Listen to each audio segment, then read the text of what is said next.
I didn't do it right. Okay, I'd like to call the meeting to order. It's Tuesday, August 3rd, 2021. It's 5 p.m. and this is the regular meeting for the Hayden City Council. I guess roll call would be next. Council President Satterfield. Yes. Councilmember Roeder. Yes. Councilmember Panbaker. Yes. And Councilmember DeLange. Yes. And Mayor Griffiths is absent. Okay. And could we do the Pledge of Allegiance? Melissa, would you lead us in the pledge, please? I pledge allegiance to the flag Of the United States of America and to the republic for which it stands, one nation, under God, indivisible, with liberty and justice for all.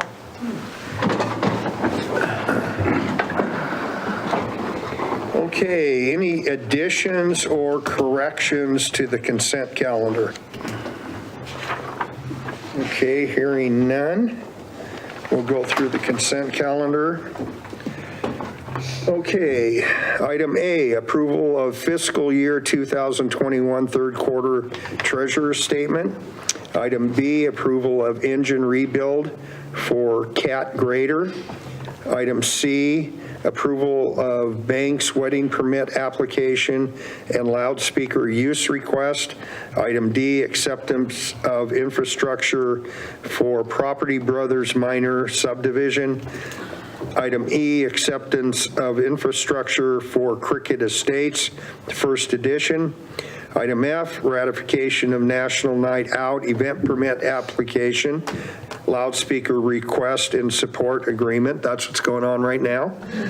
And item G, approval of PZE 21-0109 Hayden Meadows written decision. Item H, approval of Kirkpatrick Street grant of road easement. 3GP Investments, Northwest Corner, and JB Realty, LLC, Northeast Corner. And item I, bills for ratification. Any comments? Just a question, but we can Okay. do that after the motion. No, go ahead. Go ahead. Just one question on the quarterly treasurer's report, and I'm looking at page 1 of 5 under general fund. It says it's about 3/4 of the way down Fund 110, general fund. It says proceeds from capital asset dispositions. And we had budgeted $1,100 and we have an amount there of $233,774.88. I wonder, what did we sell? That house, I think it's the house. It's the on, house. Okay. Honeysuckle and Got Ramsey. it. Got it. All right. That's the only question I had. Thank you. And I do have a question, Brett. On the consent calendar, we're approving an engine rebuild for a Cat. Yeah. Isn't that just something you do anyway, or is it because of the cost? The cost was higher than what we would approve. We have 10,000 below. This is 19, 20,000. Yeah, just right on 19. So we wanted to bring it to the council for approval. Okay, all right, thanks. Any other comments? No. Well, I have a motion, please. I make the motion that we approve the consent calendar as stated. Second? Okay, we have a motion and a second. Any further comments? Roll call, please, Abby? Council President Satterfield. Yes. Councilmember Panbaker. Yes. Councilmember DeLange. Yes. And Councilmember Roeder. Yes. Okay. All right, now we're on to 2. This is where we have visitor or public comment on non-agenda items, 5 minutes maximum. And we have a few people that wish to speak, so let's start with, if I murder your name, please forgive me, Connie Wesson? There we go. Did I say it right? All right, all right. I did something right tonight, huh? So far, so good. Hi, my name is Connie Wesson, and I reside at 1045 East Gravelstone in Hayden.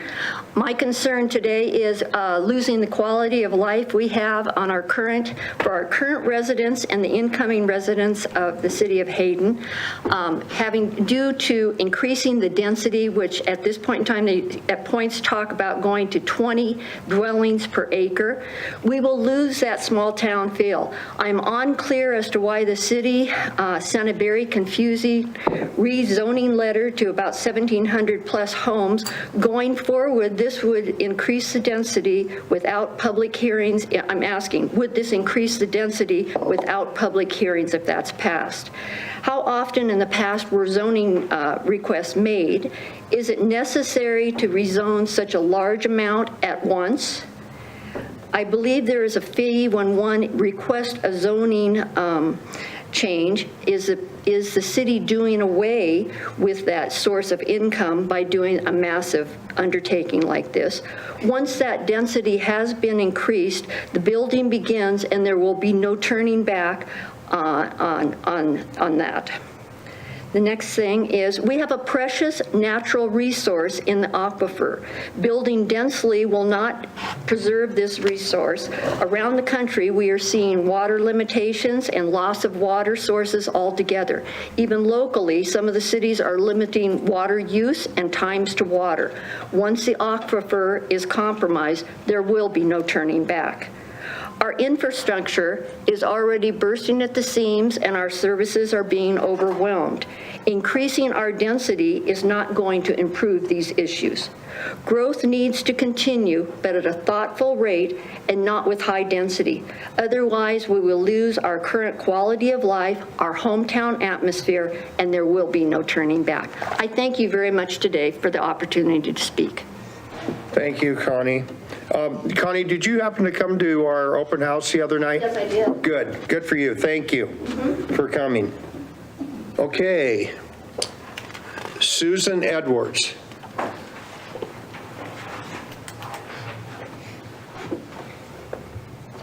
Can we have your name and address, please? Susan Edwards, and I live at 9181 North Piper Court in Hayden. And thank you for the opportunity to express my opinion about the zone change amendment. I was one of the recipients of the notice of zone change. I read the letter, and along with my neighbors, we were all pretty confused. We didn't really understand exactly what was going on. There was no key. The map itself was confusing. I didn't really think it affected me that much until later on when I realized that it was affecting our surrounding neighbors and what could happen with their properties. And then I realized it's going to increase the population density, which affects all of us in many ways. I attended the open house, expressed my concerns to one of the staff members there and also in writing. I'm also perplexed. Why did the city initiate this mass zone change over 1,700 at one time? Were there a large amount of citizens requesting zone changes? Doesn't this circumvent the usual process and waive a lot of money in lost fees? It seems that these zone changes are simply being sought to increase density to as much as 18 units to an acre. I believe this amendment is way overreaching and happening way too fast. I believe that 2019 zone map should not be changed in such a manner. It's too drastic. It needs more citizen understanding and input. Please do not pass this amendment at this time. We are experiencing a sudden COVID-driven tsunami of migration, which has happened very recently since the comprehensive plan was passed. From urban areas into our small town and to our county, I don't think we should be in such a hurry to change the way we live and who we are in our beautiful community. Thank you very much. Thank you. And thanks for coming to the open house. I'm asking everybody that because, you know, sometimes we have meetings like that and nobody shows up. So I spent about 2 hours there, and the last I heard, what we have 72 people, something like that showed up. So, you know, for us, that's a pretty good turnout. So thank you for coming. Steve Kaufman.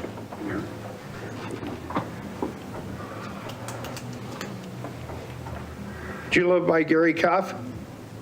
Pardon? Do you live by Gary Cuff? No. Oh, okay. He used to live on, Oh, yeah. that's who it's two named houses after. down. Yeah. Yeah. 2 houses down. Okay, can we have your name and Okay. yeah. address, please? The hearing aid Oh, is tricky sometimes. My wife and I have lived here only for 17 years, and I say only 17 years because we tried moving up here in the middle 80s, and it was an atmosphere that we wanted to raise our family in. And since then, now we have children that are raised in our family here, and but the demographics here, housing-wise, and is changing a lot. And I know that the city plans on having the growth keep going, but when I leave my house, I can't go out on Government down Orchard. I have to go all the way around and go out of the signal, or take my chances in crossing the intersection over here.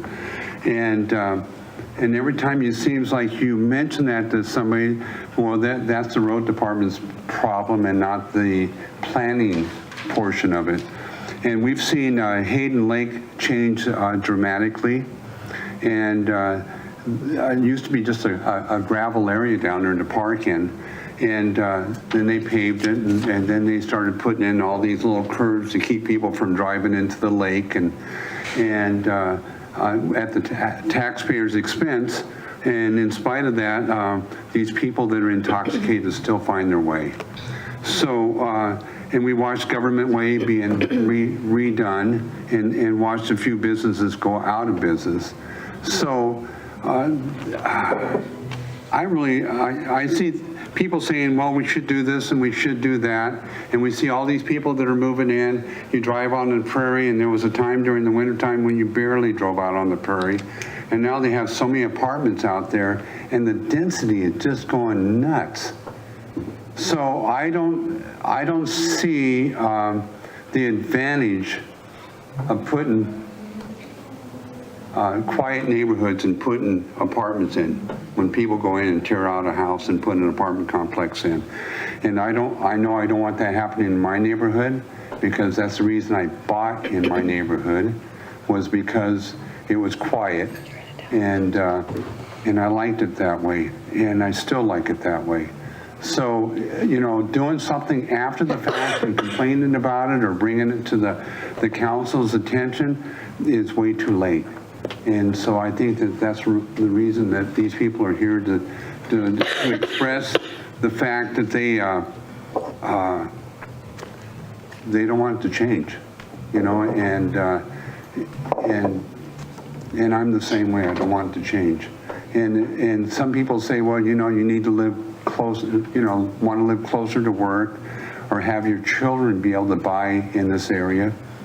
And when I was growing up, we had the same situation where we wanted to buy into a neighborhood. So sometimes you had to go out and get another job, because when I lived in California, they didn't do basements, so there was no place for me to live. And that was sarcastic. Apologize for that. But anyway, I just wanted to stay. I don't mind growth, and I don't mind change, but it doesn't need to be so dramatic. And especially when people raise their voice and say, hey, I don't want this in my neighborhood, and things have already been passed, and that stimulates me to become more aware of what's going on here and to participate more. And I did not go to the open house. I tried to, but I had other commitments to take care of, but I was here in spirit. So that's a start. Yeah. But anyway, I appreciate you guys listening, and thank you. well, thank you for coming tonight. Okay, thanks. You know, I wish Honeysuckle Beach, you know, from when I was a kid, because when I've been here 60 years, we used to go down there with treble hooks and catch minnows to go fishing for trout. And, you know, I don't know what else we can do to keep people from driving into the lake. Close all the bars. You know, we never thought of that. Good choice. I'll pass that along to the sheriff. Oh, yeah, that'll go over really well. Okay, Ed DePriest. You know the routine, Ed? Yeah. Before I start, I too attended the open house for a couple hours at the end, but, all right, let me get set up here. Start my little timer. Ed DePriest, 8116 North Stonehaven Drive, Hayden. Good evening. I'm here again to speak about the mixed use issue. I attended the open house and spoke to many people before and after they met with city planners. In my opinion and what I heard, the city basically told the people that they could keep whatever designation they presently have. Basically, the city soothed them. Don't worry, it'll all work out fine. In some form or with some type of exception, they could keep whatever makes them happy with regards to their property. What the city did not emphasize is that although that person in a single-family home or whatever they currently have could basically have whatever made them happy, but they did not emphasize that their neighbor, and someone also related to that here a minute ago, could also have whatever keeps them happy. So here you are with that single-family house, and they're happy, but the neighbor wants to use the maximum dwellings possible. And let's say for math purposes, we settle at 16.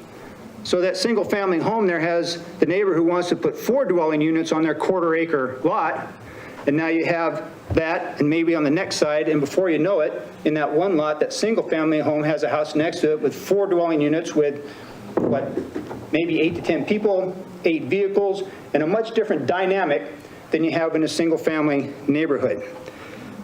It was suggested that it's left to a project-by-project determination without a specific number. Then the door to the dreaded litigation swung wide open. My neighbor, hypothetically, is permitted 16 dwelling units per acre. And then I come in and say, I want the same. And if they're going by project, for whatever reason, they say, well, no, you can't. And I say, well, let's see. It meets the criteria, and the zone says this, so if you don't give it to me, I'm going to sue you. So if you don't have a specific number that you stick to, in my opinion, you're opening that litigation door. The more I think about this, and it was also brought up earlier, and the more people I talk to, and I talk to a lot of people about this, the more I feel that the city should basically stick to the 2019 zone map, which is the current zone map of record. I think that the mayor is correct when at the workshop a couple weeks ago, he suggested more emphasis on commercial and light industrial and so forth. Not only did the mayor acknowledge that development does not pay for itself, but that commercial, in fact, pays the city more than it costs the city. I believe, and it's been constantly said here, that the residents want to keep the small town feel here, and mixed-use facilities are people dense, and they facilitate people dense, which the people do not want. Why, when the current 2019 zone map was approved only 2.5 years ago, is there a need to almost totally revamp the map? What's the primary change to the map? It appears that the addition of a large amount of mixed use, which will be the primary facilitator of people-dense housing, is the primary change to the map. Please slow down. Please slow way down. What's the hurry? Who's more important? The developers waiting to make money, or the current residents who are going to have to live in and deal with the daily consequences and costs of high-density residential development? Bring the people into the process. Find a way to survey the residents. Find a way to reach large numbers of people. Not primarily developers and growth industry people, but the average residents. Give them the hard facts, okay? Tell them that the current population is, and ask them what they think would be a comfortable small town feel population to plan for. Tell them the facts about the financial requirements to keep up with the infrastructure and service needs that growth will continue to bring. Tell them the facts about the current resources and the current infrastructure and service needs. Tell them where the city currently stands in the ability to pay for the current backlog of needs, let alone those that more growth will bring. Ask them how they want the city to pay for not only the current backlog of needed maintenance and improvements, but those that the mixed-use, high-density residential will bring. Tell them the cold, hard facts. Tell them that the only way to pay for growth and what it brings is going to be higher taxes, fees, bonds, whatever. As far as traffic from mixed-use dwellings, individually, they don't create anywhere near as much as commercial. But when you consolidate the numerous mixed-use dwellings and they move into the commercial areas, yeah, you're going to have a lot higher traffic when you consolidate all that traffic moving into the restaurants, the banks, the medical and doctor offices and things like that. You can cherry pick and spin all kinds of factors, but we're talking about residential density and the resulting traffic consolidation in the city when it funnels into commercial centers. So I appreciate the time and thank you very much. Thank you, Ed. Okay, I'm probably going to goof up this name. James. Thank you.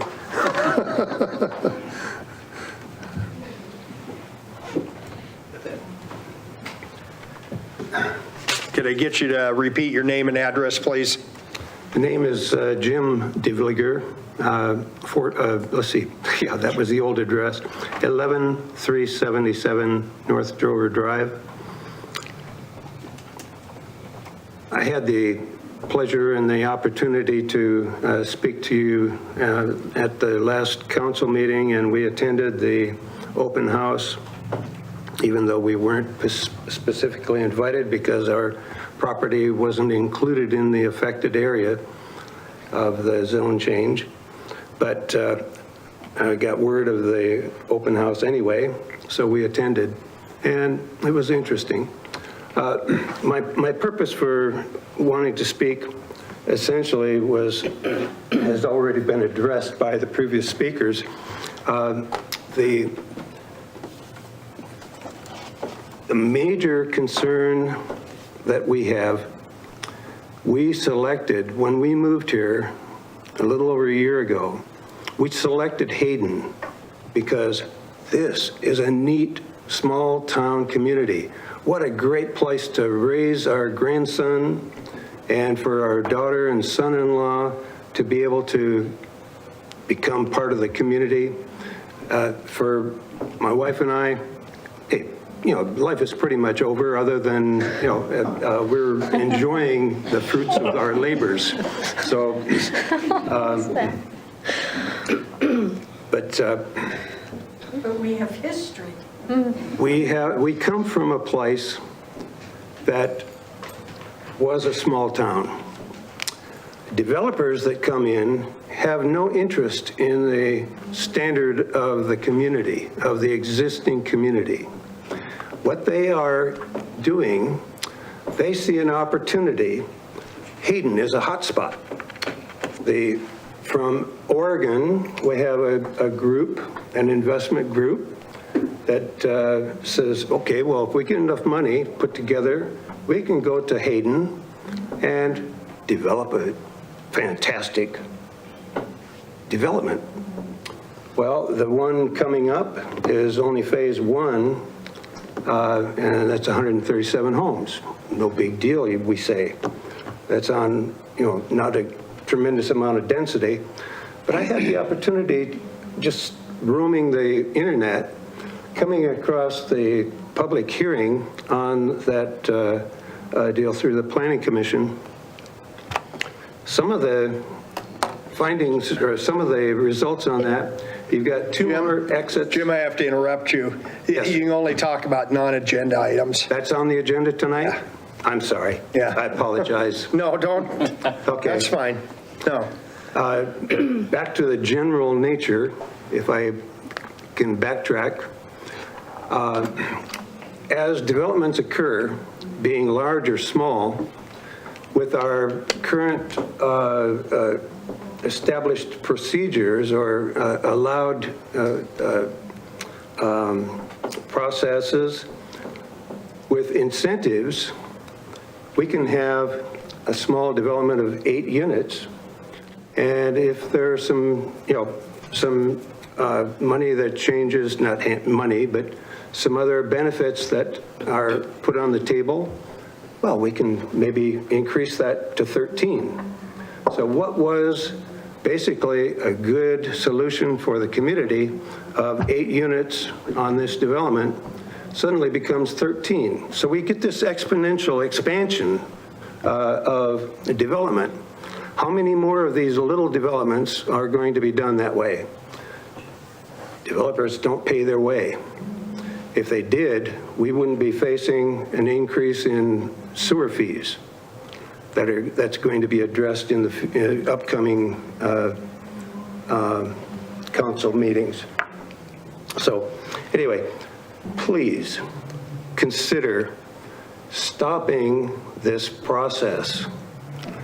Our community that we came from went from when we started, when we were married, how many years, 47, 48 years ago. Having fun. Yeah. Time doesn't really matter if you're having fun, yes. The community was 24,000 people, which was, it was a nice town. And the developers and the city staff came in and decided, hey, we ought to really make this little sowsier into an elaborate purse. And developers got the word, and suddenly we ended up with one development, 10,000 homes in South Corona. On the north side, we ended up with another 5,000 homes. Then the sphere of influence went on down toward Temecula, and we picked up another huge development. So as it is, when we left, we were approaching 150,000 people in our small town. And that occurred in the last 5 to 6 years. Once it starts, you don't stop it. And the developers do not have the community, our community, at interest. What they are interested in, they've got investors, and their investors are investing because there's an opportunity to make some money. I thank you very much for your kind attention. Well, thank you to yourself and your wife for coming, taking the time to come. And thanks for going to the open house. I apologize for overstepping. You didn't overstep anything. I'm the only one that oversteps.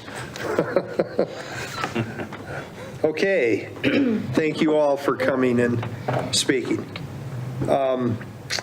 Item 3, unfinished business, traffic, commercial versus multifamily discussion.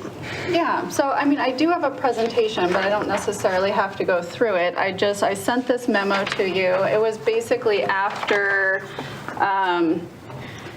the last workshop that we had, and we were trying to figure out where we might want to land with an amendment to that mixed-use zone code, because it exists right now with 20, and we've been hearing that there's some concern with that.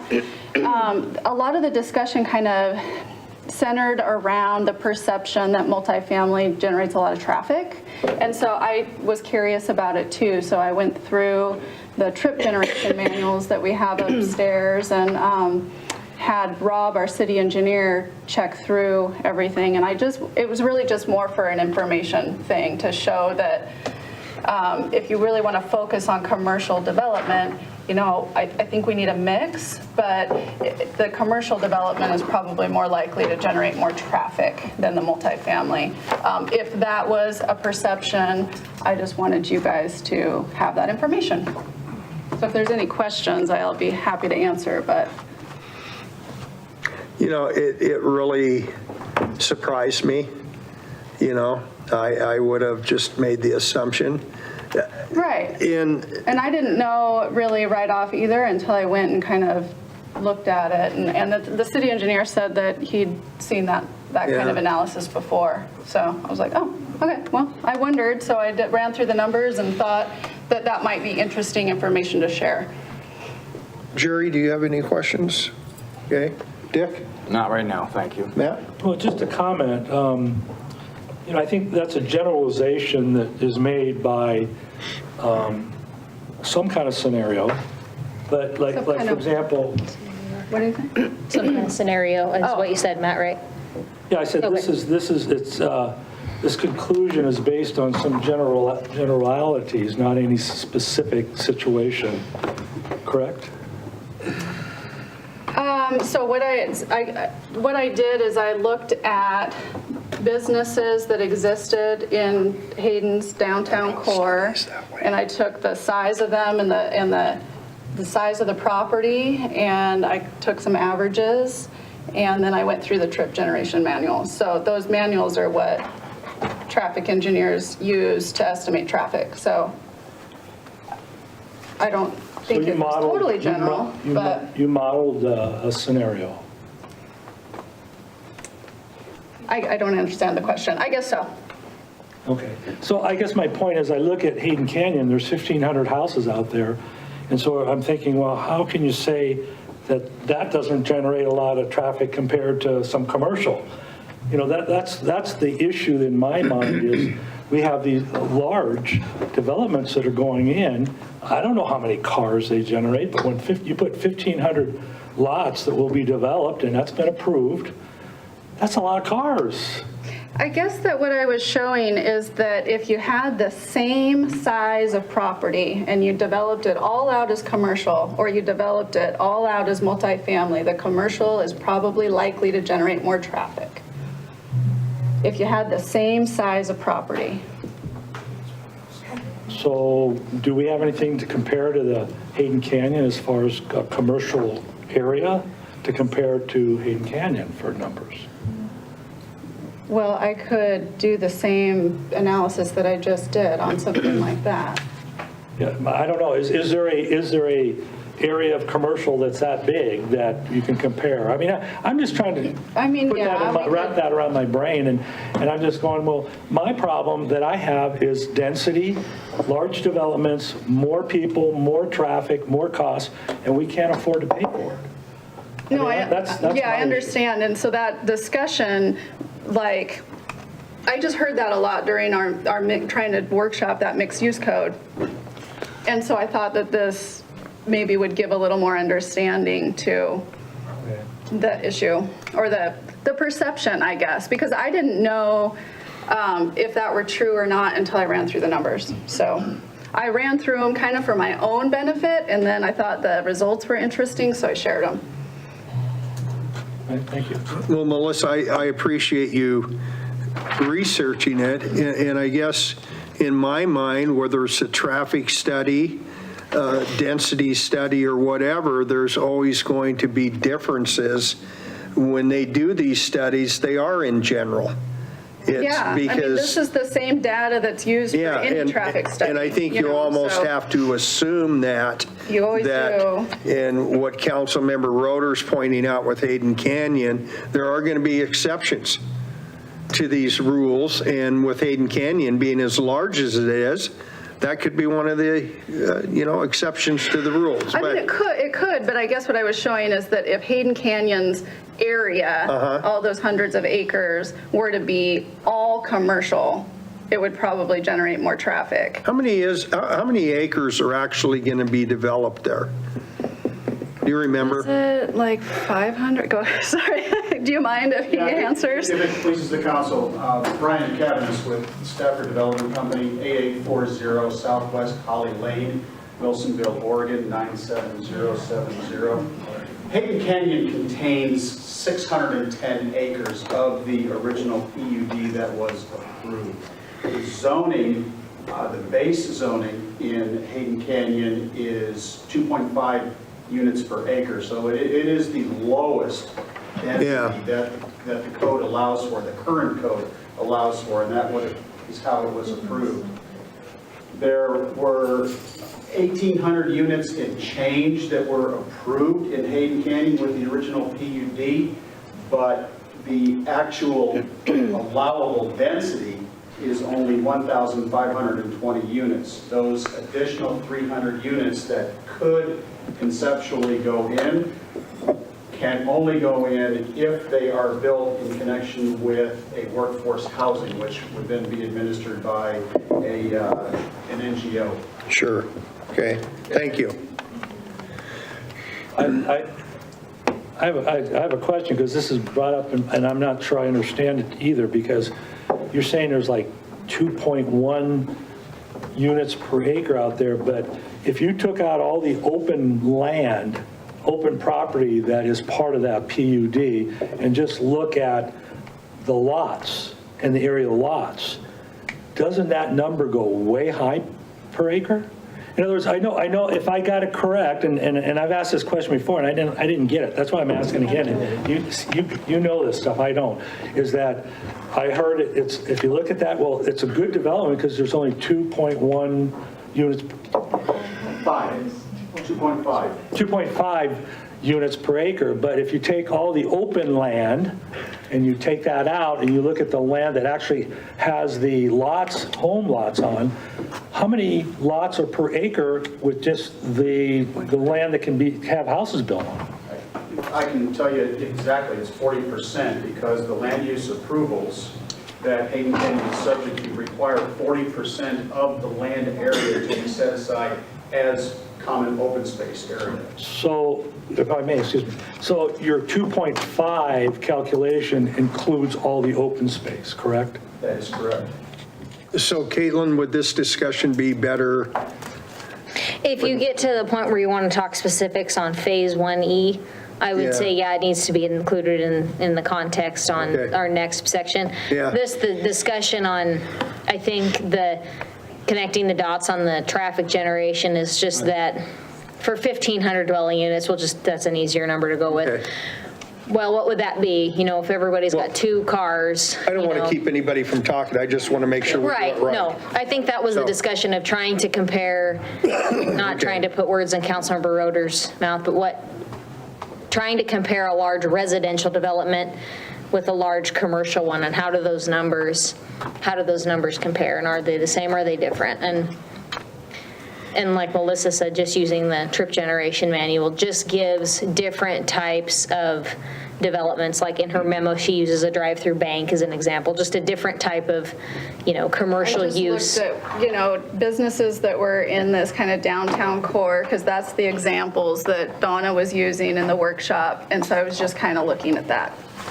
So I took several banks, several restaurants, several office spaces, and kind of took some averages and tried my best to do apples to apples on the size, so that it would be 1 acre piece of property. What could you put on it if you did multifamily, or different types of, I did a single family too, and then what could you put on it if it was commercial, and how much traffic does that generate? Okay.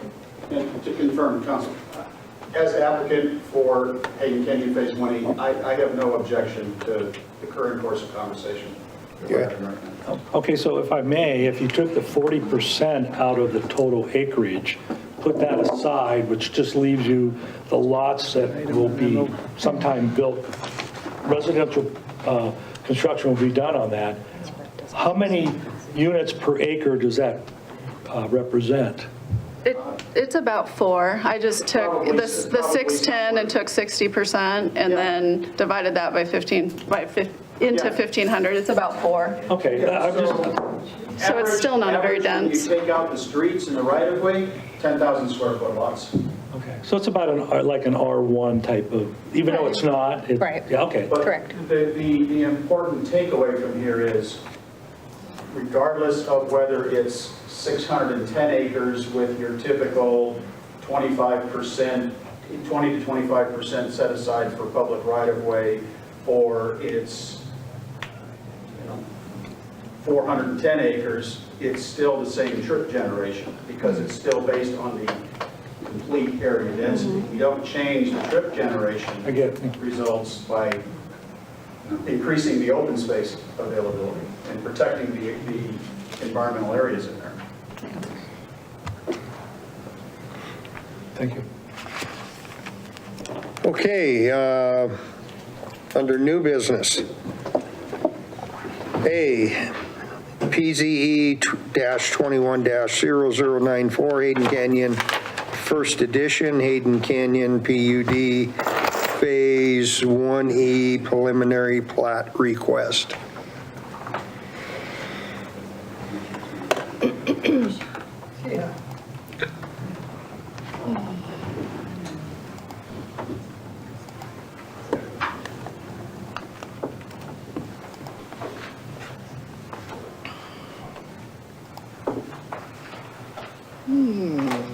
Should share my screen, I suppose.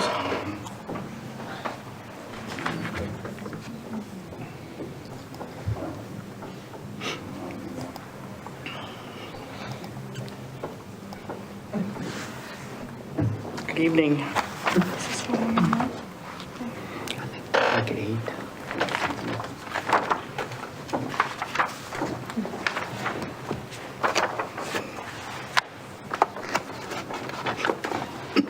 So just wanted to kind of do a really brief recap on Hayden Canyon.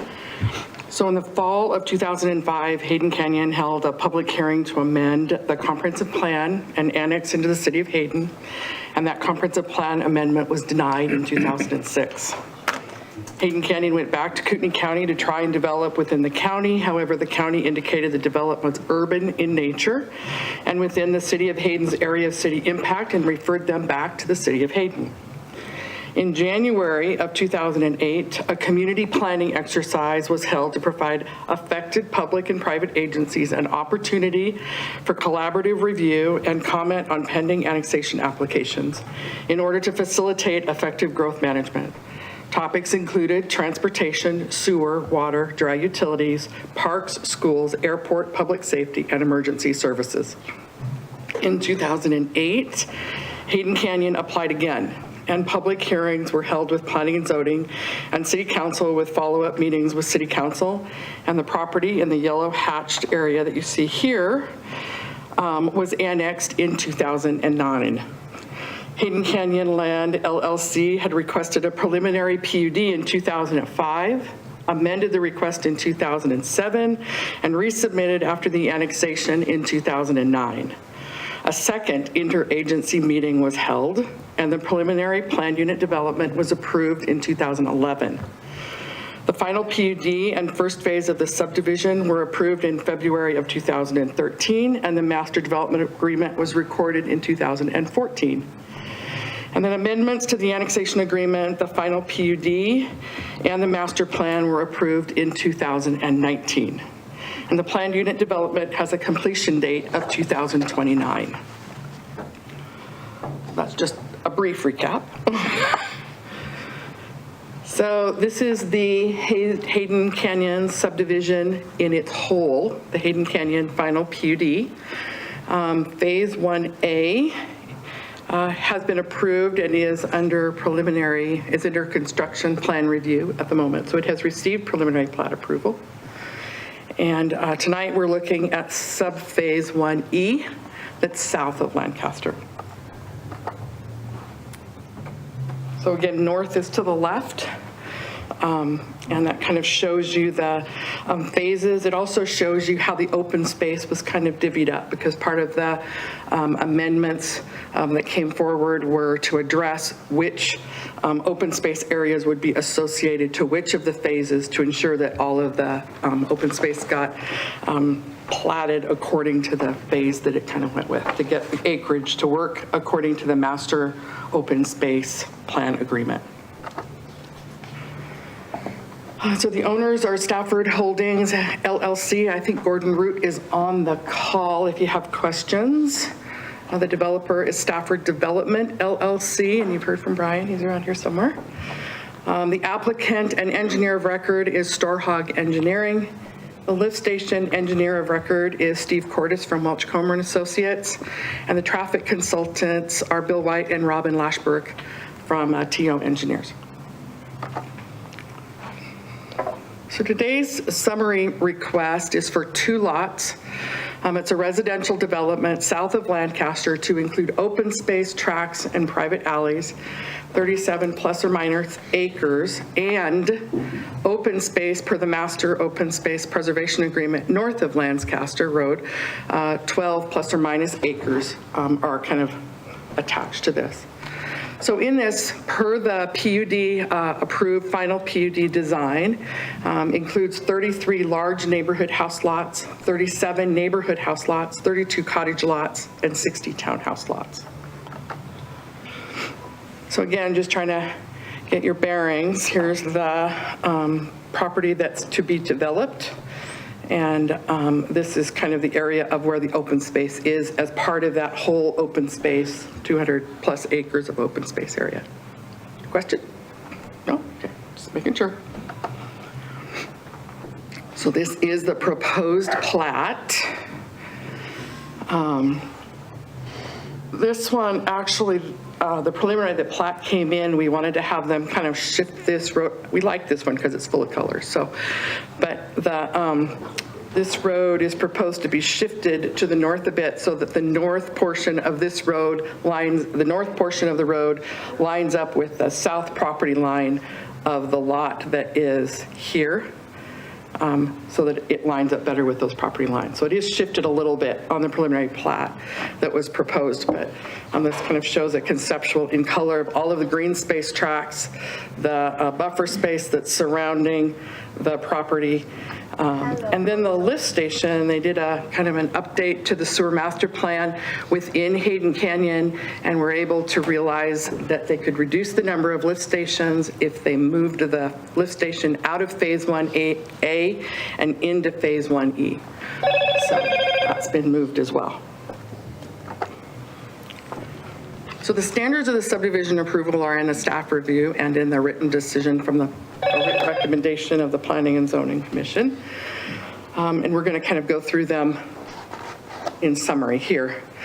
So infrastructure can it be constructed to function in a manner that promotes the public health, safety, and welfare? Kind of that analysis is done throughout the staff analysis. And can it be constructed and located in an orderly manner? That's also kind of addressed through the staff analysis. So infrastructure, have provisions been provided by water and meeting IDEQ, the city and Northern Lakes Fire Protection District. So a will serve letter was provided by Avondale Irrigation District, and in the staff review, it's in the packet that you received, and that was received on March 25th, 2021. And Northern Lakes Fire Protection District provided comments for construction in February, and then they did a follow-up in May, and both of those are included. Have provisions been made to address public sewer? So a will serve was provided by the city on March 25th, 2021. Gravity sewer mains are internal to the project, shall be connected to the lift station in that southwest corner of the project. And then gravity shall be extended internally to the boundaries of the subdivision and externally in accordance to the sewer master plan. So we have short range and long range sewer as it's related to Hayden Canyon. Short-term solution is through the lift station on the southwest corner of the project to serve both phase 1A and phase 1E. And the long-term solution is to build the H6 lift station, gravity trunk line and pressure line, and get those to the treatment plant. They're in the H6 basin, and that's the direction we're trying to move toward. And the city is working through steps to initiate a local improvement district for that H6 lift station and the associated infrastructure, which this developer, as well as others, have agreed to participate. And the H6 lift station is currently in design. So when you look at the H6 sewer basin, it's pretty much all of this area that is in kind of pink. And this is the general area for the H6 lift station. This Lancaster lift station, or the Hayden Canyon lift station, is one of many that are slated to go this direction.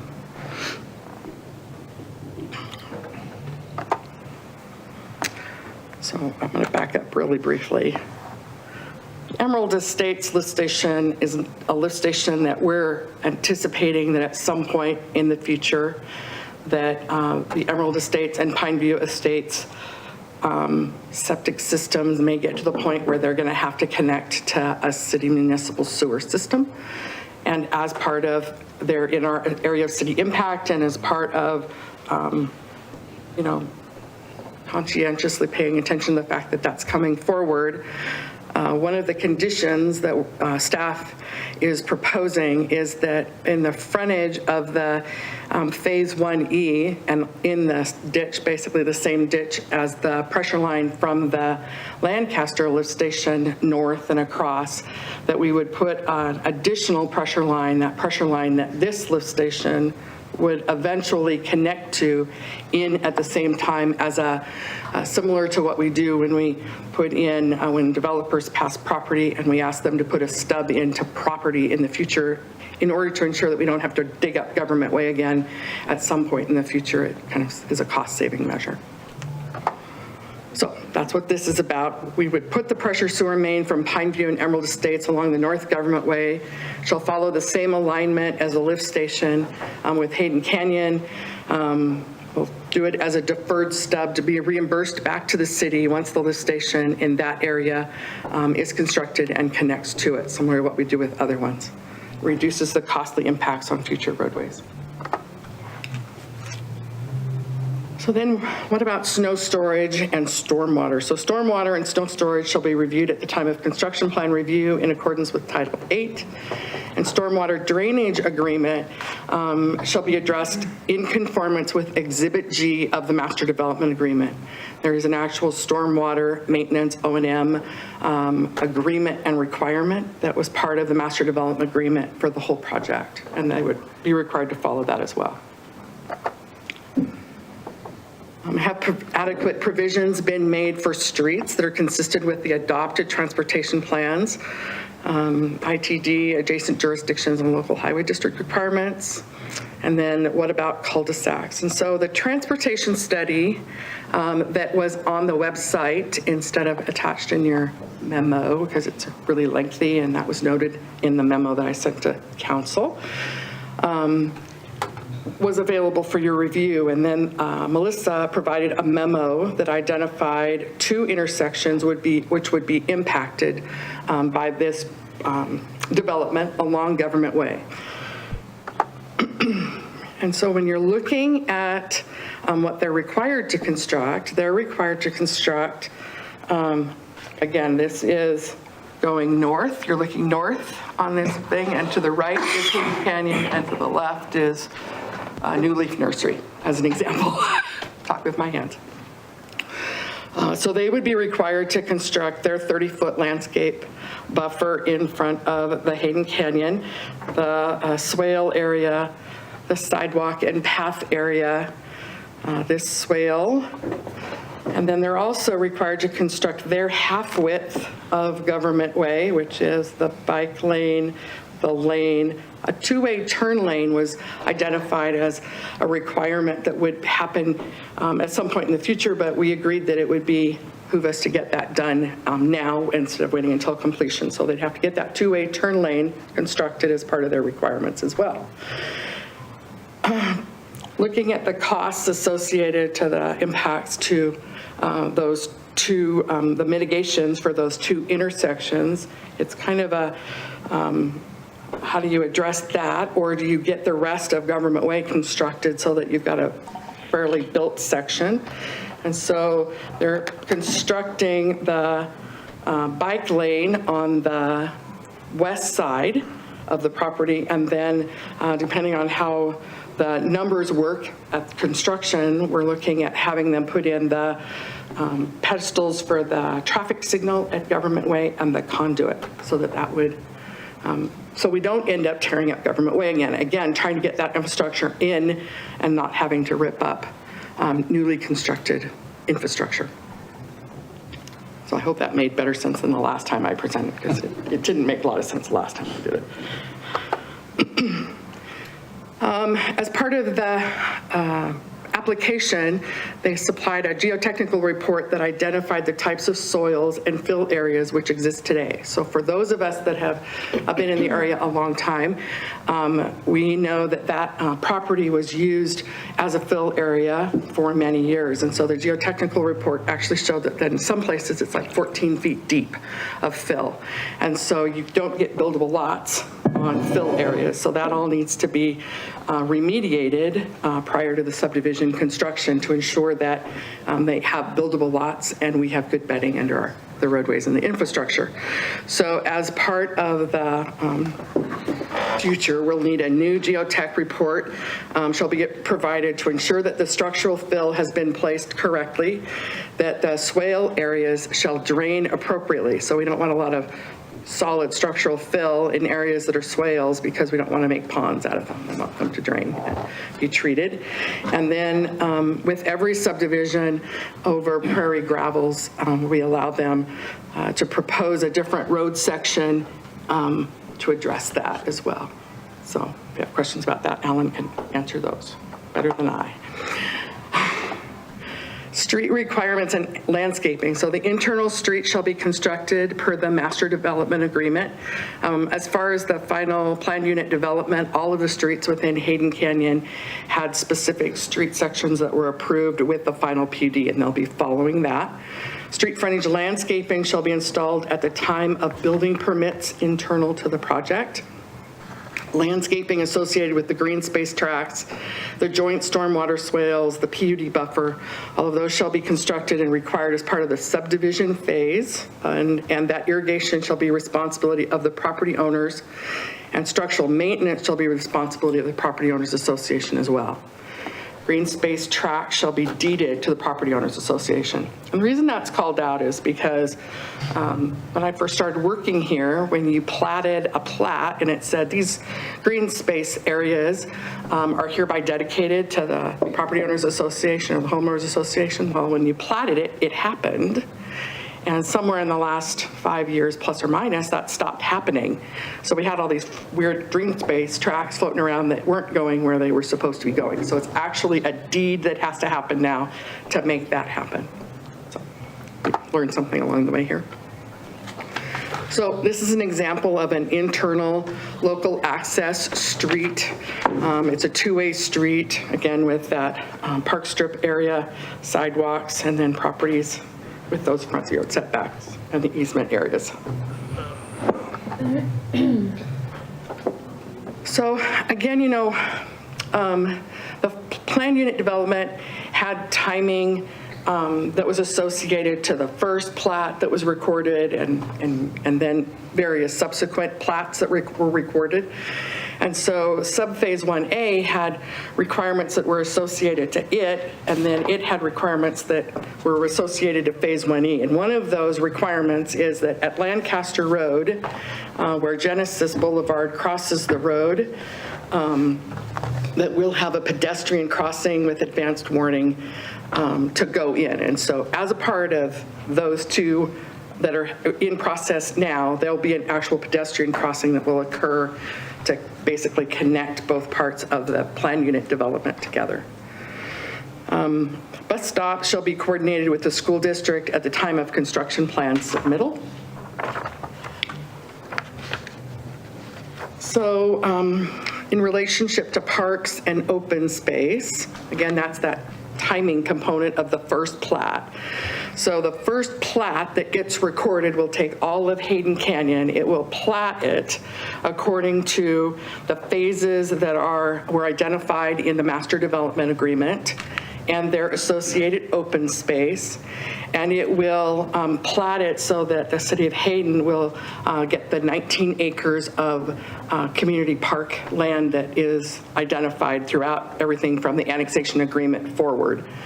It'll also memorialize the property that was already deeded by for the school, for the Hayden Canyon Charter School, and for the community, for the Institute for Community Property that was already deeded to them. And it'll memorialize that as well as the equestrian center that's allowed to remain there by the final PUD that's at the top of the hill. Okay. I went back up here really briefly. So also, each one of these open space areas are kind of identified in that master open space area agreement, and this plat just memorializes how that's broken up. Okay, provisions have been made for erosion controls and stabilization during construction and as needed for permanent controls to the satisfaction of the city. We reviewed those geohazard stabilization measures with every construction plan submittal. So that happens at that point in time. All utilities shall be constructed underground within the development in accordance with Title 12.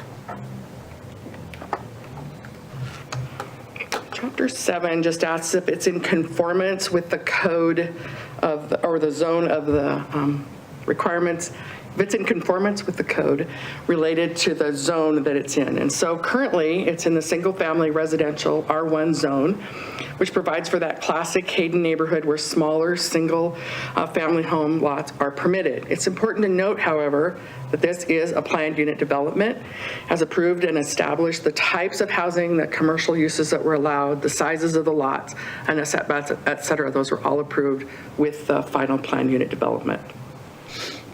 Kind of acts as an overlay zone over the whole of the project. So with all subdivisions, when we come forward to the hearing, we kind of do an analysis of what happens around it. You know, how does this compare to others that are around me? And because they're so near the county, those two subdivisions, Emerald Estates and Pineview Estates, they're included here as well. So the surrounding neighborhoods, Emerald Estates has 2.5 dwelling units per acre. Hayden North has 4.3. Marks up on the hill, based on their preliminary plat, has about 1.3. Pineview Estates in the county is 2.22. Stone Creek North has 2.5, and Hayden Canyon PUD has 2.5. So there was a lengthy comprehensive plan analysis that was provided. And how this is kind of read is that I look at the goals, they're here, and from the goals, which policies are kind of identified that go with those goals, and then which actions are associated also to those goals. So it's kind of that's how that table is laid out. But in your staff review, I provided you with the entire goals, policies, and actions, so you can review those if I caught one or didn't catch one that you thought was more appropriate. So the developer has made adequate plans to ensure that the community will bear no more than its fair share of the costs by paying fees, furnishing land, or providing other mitigation measures for off-site impacts to streets, parks, and other public facilities. So all on-site and off-site improvements shall be required of the developer, extension of infrastructure per the adopted city codes, standards, and plans, mitigating improvements as required, and the developer shall participate in the solution to construct the H6 sewer basin infrastructure. So this notice was noticed to 23 different agencies. Avondale Irrigation District had no additional comments. Idaho Fish and Game provided comments related to suggested CC&R items in the CC&Rs related to fencing and to address wildlife conflicts that might happen. Idaho Department of Environmental Quality, they had comments related to clearing and burning of slash piles and future construction requirements. Northern Lakes Fire Protection District had those comments related to construction of the subdivision. Coeur d'Alene Airport's first response was, we have no comments, but we request a navigation easement. And so I pulled the navigation easement that was recorded when they annexed and sent it to them. So when they got it, they didn't have any other requests. So when we post the staff review, when we finish the staff review, we post it on the city's website so that when the public notices go out to the public, they have the staff review that they can refer back to and review it. And then prior to the Planning and Zoning Commission meeting, we assemble all of the public comments that we've received to date, and we put a memo together that just addresses who made the comment and what the comment was in summary. And then we attach all the public comments to that memo for their information, and then they become a part of the record. So that memo identified the following public comments, all in opposition. McGovern had a concern about location near the airport runway. Blankel was concerned about congested areas, schools, street, and a strain on the infrastructure. Schmidt had traffic concerns. Shepard had traffic, police force needs, property values, taxes, and impacts to owners to the south. Roach had questions regarding water provider, impact fees, and roads. And Thompson had questions about impacts to owners to the south and changes in the PUD approvals. So I just wanted to make a couple of quick comments.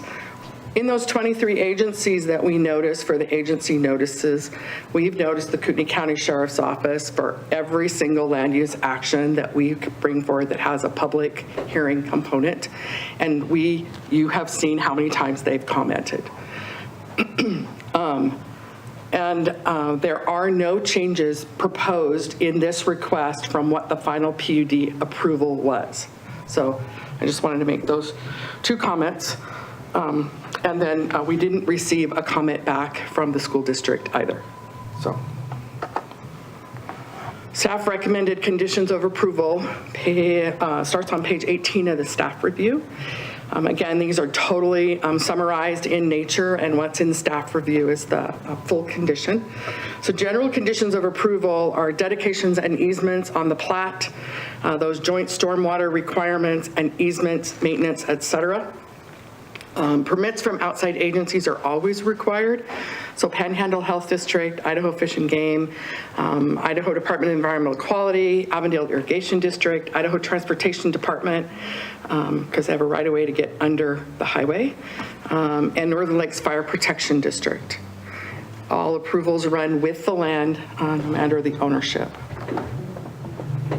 Access conditions of approval, so no lot shall have access to North Government Way or to East Lancaster Road. So they only have access to the internal roads, and then the roads that exit, there are two roads that exit onto Government Way and one road that exits out onto Lancaster. There won't be any approaches within that 30-foot buffer, planned unit development buffer. And the final location of all addressable structures shall be approved by the city. And then as part of the construction submittal, the internal streets to the Hayden Canyon will be to a Hayden Canyon PUD type 4 local street section. North Government Way east half to a Hayden Canyon PUD type 11A and a type C2 city typical standard. They're pretty much exactly the same.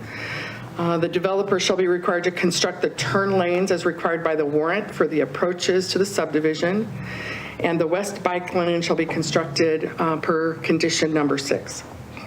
A paved turnaround approved by Northern Lake Fire Protection District and the city shall be provided until roads are connected in the future. So on those spur roads, most of them are short enough that they aren't going to need a turnaround, but we always like to have that in there in case we end up changing something around in the review of the construction plans that may require it. Erosion control measures will be addressed. City of Hayden sewer shall be designed and constructed in accordance with the city standards and codes. Pressure sewer main from Pineview and Emerald Estate shall be placed as a deferred stub, along with the 12-inch pressure main from the lift station to the manhole in West Lancaster.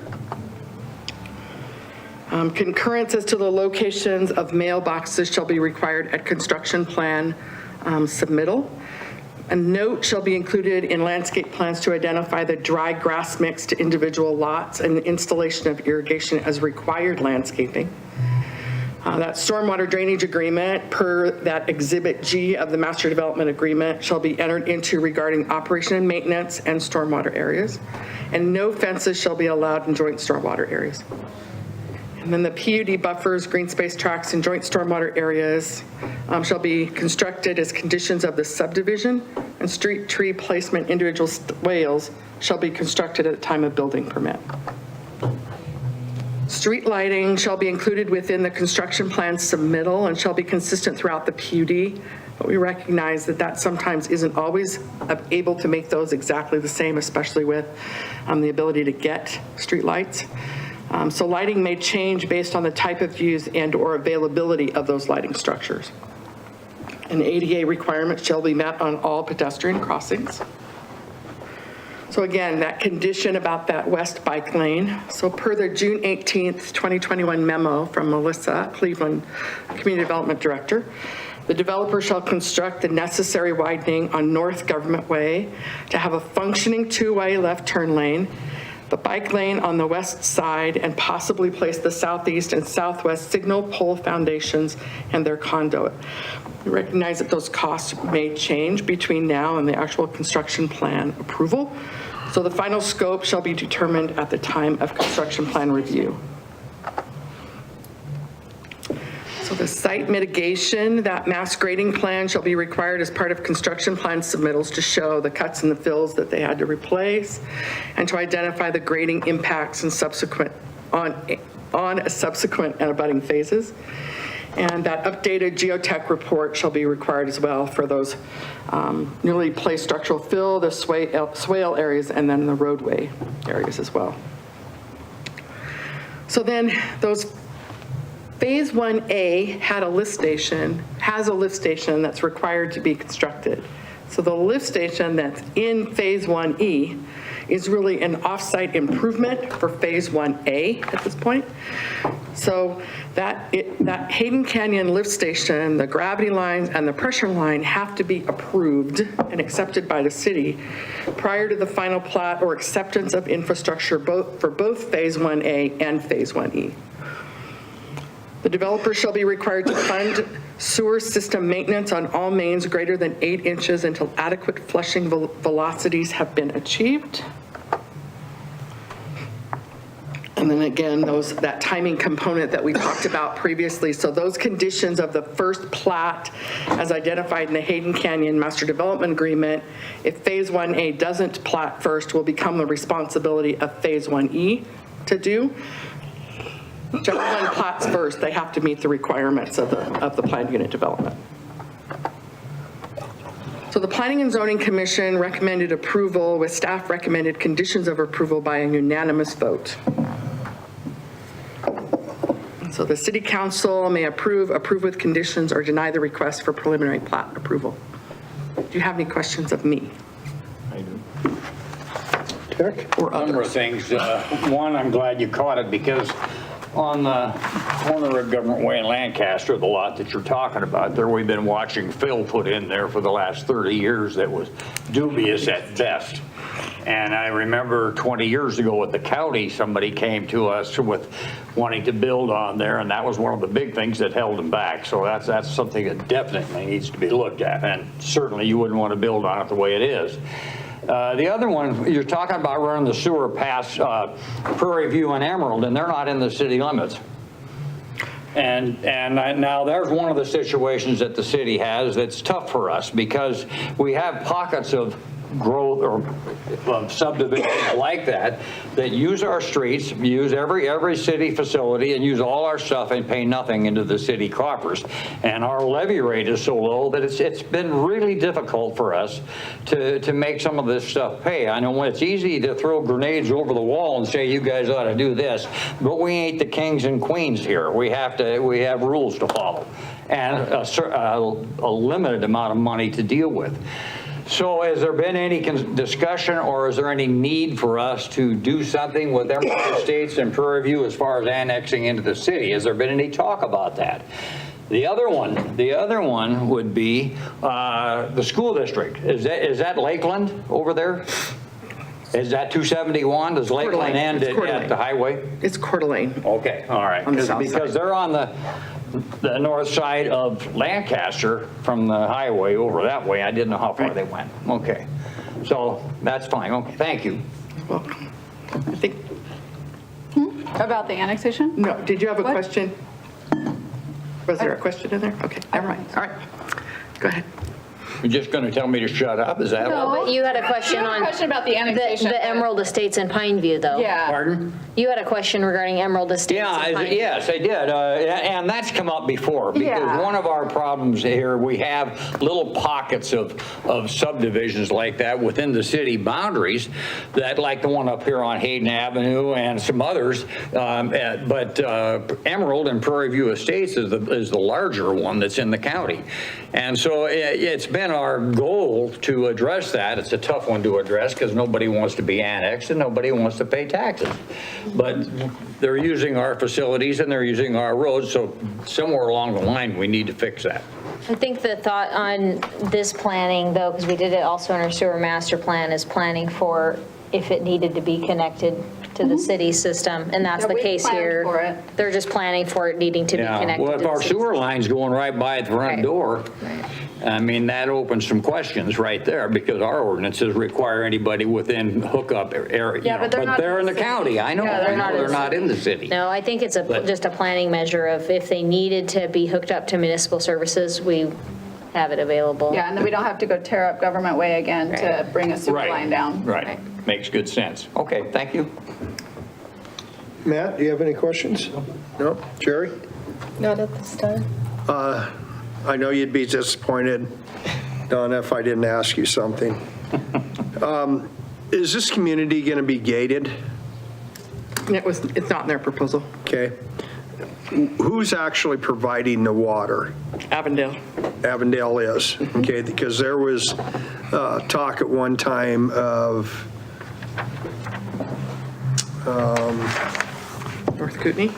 yes, Yeah, no, they're not. okay. Now, did they try and drill their own well?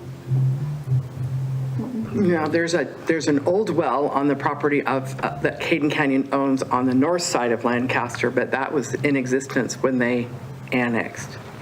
Okay, I don't want to throw a wrench in the whole thing here, but, I was on P&Z and council when this was approved years ago, and part of it was that they were supposed to try to drill a well, and if they succeeded, they would grant the city ownership of that well. Have they met that? That was part of the Planning and Zoning Commission's recommendation back way when, but City Council at a subsequent told them they didn't have to do that, didn't have to follow through with becoming a city water purveyor if they could get one of the other water purveyors to do it. I looked at that. Yeah. Thank you for looking at it. Parking on the street. Both sides, one side? Depends on the area of the planned unit development. In this particular phase, there's parking on both sides of the street. Alleys? Alleys don't have parking on the alley street. But are they going to have alleys? There are Yeah. alleys, yeah. Okay. Now, the townhouses. Are they going to be individually owned? Are they going to be? They are on individual lots, individually owned, yeah. So, okay. All right. Thank you. Welcome. I gotta take notes here. Okay. Any additional questions? No. For Donna? Okay. One thing I would like to say, though, that a lot of people may not realize how many years that this has been going on and all the steps that have been gone through.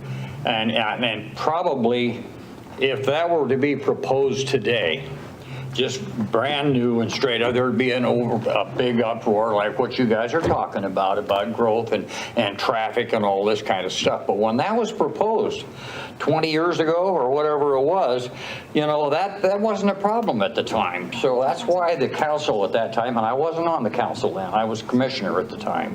But I think that's why they leaned towards approving that thing, is because it wasn't really a major problem at the time. Okay, if there's no additional questions, Jerry, do you have something? Donna, could you explain the two-way turning lane a little bit better? I'm trying to picture it in my mind and I'm having difficulty.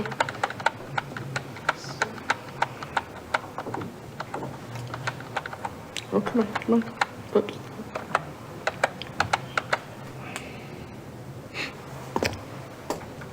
So as you're heading north, On Government Way, this is Hayden Canyon over here. And so this is a two-way turning lane that will be full length of their property down Government Way. So it'll be able to, people will be able to get into the two-way turning lane to turn into Hayden Canyon.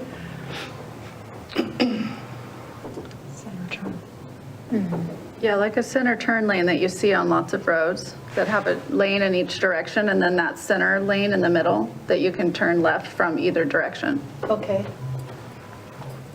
Thank you. I thought of one, if I may. In the beginning of the presentation, it showed 1,500 and some dwelling units.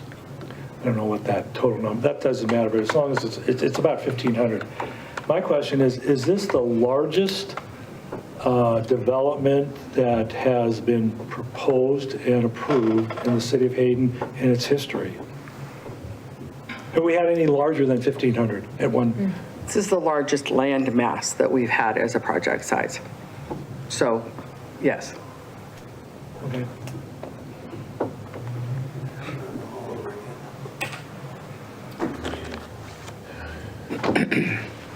Any other questions? Okay. Well, I guess we'd entertain a motion then. Right, and so the applicant's here as well, if anybody has questions for him. Mr. Cavanis is here in person, and Mr. Root, I think, is online, just if you have any questions.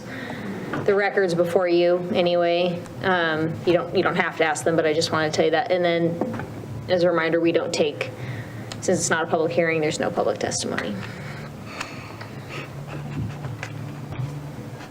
Matt, did you want to talk to the engineer at all? Did you have any further questions? No, but before we, if there's a motion, I'm assuming there's going to be a motion and a vote, but I need to ask our legal counsel about an issue, and I want to bring it straight up. Glenn Lanker is in the audience, and he's part of the development, and I'm not sure how much he owns, but I had coffee with him about a week and a half ago and I initiated because I wanted to share with Glenn our unique problem that we have in Hayden. And the problem is, and I've quoted it here, and the mayor's quoted it here, and other members of the council, and by the way, if you saw in the Coeur d'Alene Press on August 1st, 2021, the finance director, Deanne Darrow, for the county said growth does not pay for itself. So I wanted to share with Glenn my attitude about growth and why, to me, it's a very critical question that we're looking at the largest development that Hayden's ever had, and we are looking at the impact that that has on our services, and yet we can't pay for the growth. And I just have a problem figuring out how do we go? And now Glenn was gracious enough to share with me the concept of the smart growth, and he sent me some information on the design and codes and multi-use and that. But it still goes back to the question is, how do we pay for that growth? So the question to the attorney I want to make sure is, since I had coffee and I shared with him my concern about how do we pay for the growth in Hayden, and he shared with me, do I need to recuse myself? Because if I do, I will. A couple follow-up ones to that before we decide. Did you discuss with him Phase 1E, this phase specifically here tonight, and design of it? I assume Mr. Lanker doesn't have any ownership over Phase 1E because Stafford does. I don't know. That's No, Stafford owns the Phase 1. I mean, Brian's shaking his head, no ownership of it. So the concern over ex parte communication for an individual hearing is on the hearing that's before you itself. The facts of, here as it sits before you, the preliminary plat of Phase 1E. If the discussions weren't about that, they were general in nature and not with this specific hearing tonight, there'd be no need to recuse yourself. It was the project as a whole, the concept, because he's a planner. Right. And I wanted to hear, and he wanted to share, and I wanted to share with him my concerns. Well, I wear the hat of representing the people of Hayden, is where I come from representing those folks. Right. And I thought it was important that he heard that, and No, certainly appreciate it. Yeah, and so that, and just so everybody else, the concern on ex parte communication for a land use matter in a quasi judicial capacity comes from the facts specific to the hearing you're going to be presiding over. The general concerns over growth in nature and your impacts and how is the city going to pay for that and these ideas. That general standard is not the same heightened concern as we would have over approving a specific decision before you. So as long as it wasn't regarding Phase 1E and how these, this plat, this design, those requirements, and it's gaining approval, I don't have a concern. And so as long as it's not, then you need to recuse yourself. Okay. Thank you for letting me know. Okay. I guess now we'll entertain a motion. Oh, Do you have a question, Jerry? yes. Donna, I know you've already reviewed this information, but could you please just give the basic information from the very beginning of your presentation?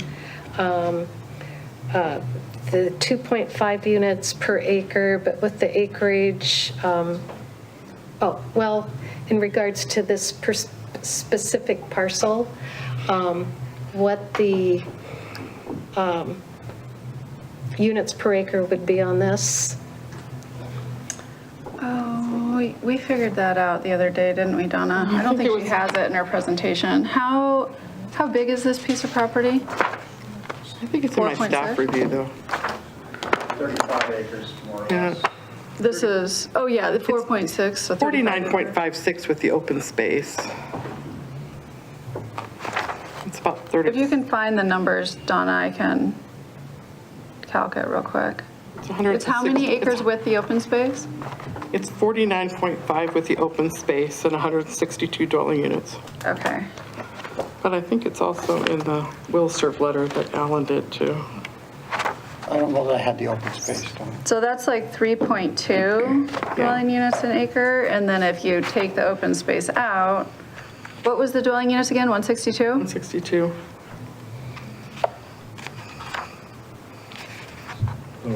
Then it's like 4.6? That's probably right. But of course, the open space goes with it.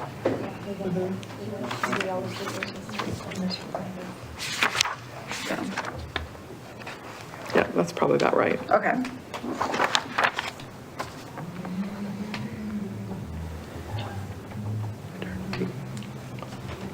So 49.5% of open space, and then 49.5 acres total. 12 of that is open space, plus or minus. Oh, okay. And I guess just to clarify the process here, each phase will come forward for preliminary plat approval. Okay. Just like this one has, and just like Phase 1A already did. Okay, thanks. But as part of the PUD approval, each phase had a set amount already approved within it. It's just part of our preliminary plat process. Okay, thank you. Yep.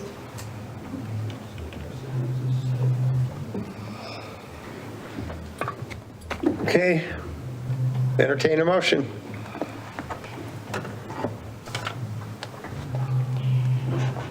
Okay.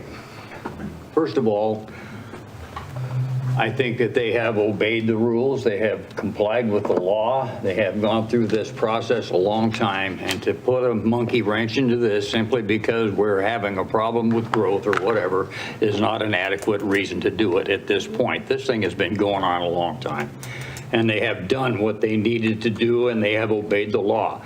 And like he said, he's concerned about the city of Hayden, the residents, so am I. And I'm also concerned about lawsuits. You throw a monkey wrench into something like this for no good reason halfway through the process, and you're going to be in court flatter than heck, and it's going to cost money. And we've been there, and the only people that benefit and things like that are the attorneys. And so that doesn't work. You got to do the right thing. We started this thing, they have done the right thing, and so I make a motion to approve with conditions. I'll second it. Okay, we have a motion and a second. Any further discussion? Yeah, I'd like to share a few thoughts. I was looking at the response from the Idaho Fish and Game from Chip Corsi, and in his second paragraph here, he's describing the 162 residential lots on 37.0 acres. He says, this arrangement is high density. That's not my words, that's somebody that's looking at it and defining what they think of the project. I cannot go forward looking, at some point, we have to say, whoa. And 1,500 units where we can't afford to pay for what we have now, and we're going to continue to go, some point hits a critical mass. Now, there's some studies out that show that when a low levy rate city grows fast, then they can either, they have gone bankrupt, or the option is, well, you raise the taxes. And I don't like to raise taxes because you are going to pay for more people to move here. That's not an option, and bankruptcy is not an option. So I don't know what we do. We have a dilemma here, and I understand there's a lot of money and there's a lot of investment and there's a lot of, but people are concerned about the growth that we have here. And that is something that I don't know how this is all going to resolve, but at some point we got to say, whoa. And I'm at that point.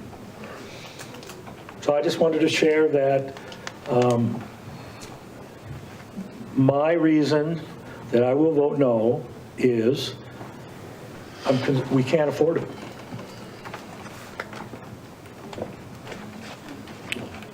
Jerry, do you have any comments, further comments? I'll just say that her echo council members Panabaker's comments that this has been a lot of years in the planning stages. The applicant has done a good job with planning this development, and I agree with Councilmember Panabaker that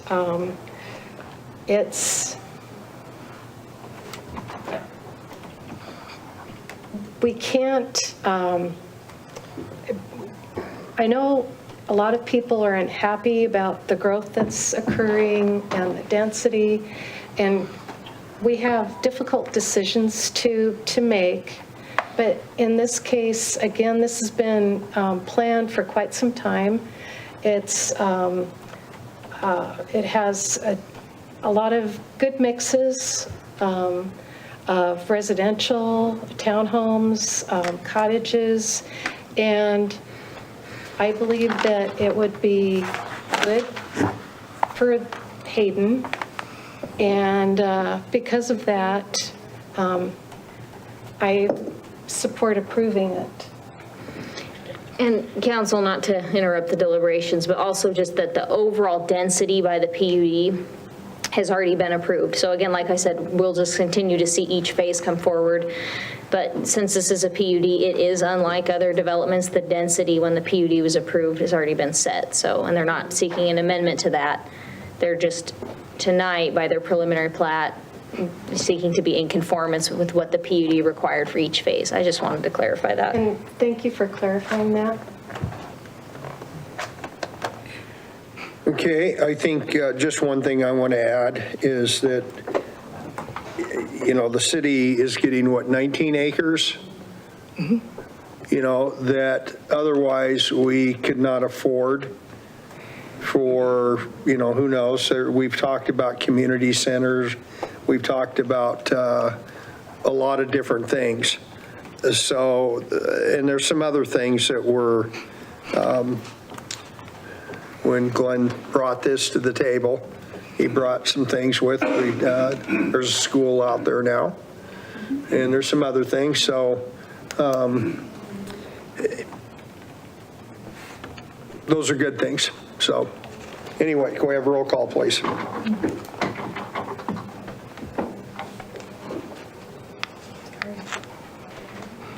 Councilmember Roeder? No. Council President Satterfield. Yes. Councilmember Delang. Yes. And Councilmember Panabaker. Yes. Okay. On to 4B, tentative adoption of 2022 budget. Do you want to take them 5 minutes to get set up for the budget? Oh, I guess.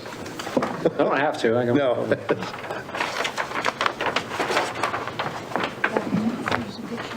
Pardon me. Yeah, let's do a 5-minute recess. Take a break. That's what Paul's need to do in this. His new thing is, don't get popsicle or something? Or something. Or something. And he shrugs his shoulders, or something. Get a sucker or something.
electronic side, but sometimes it's easier to see in the packet. Okay, we're back on the air again.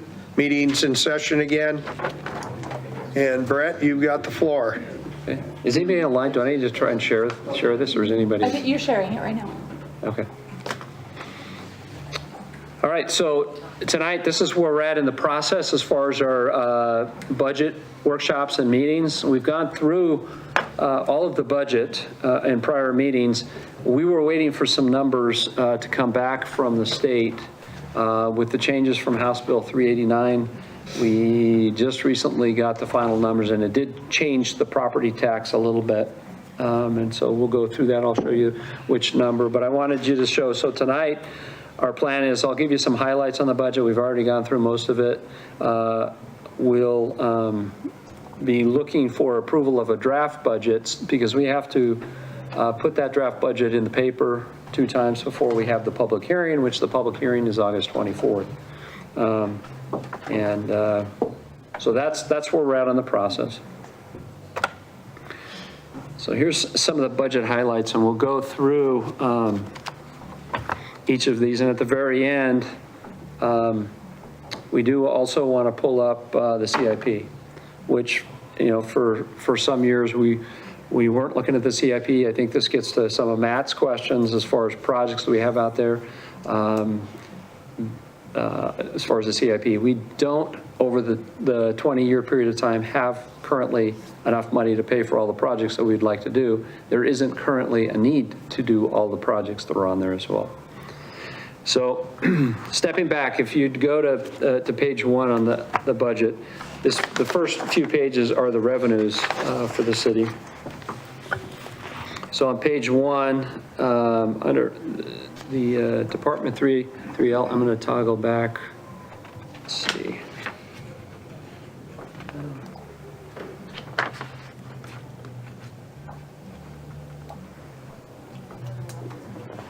Oops. I don't want that.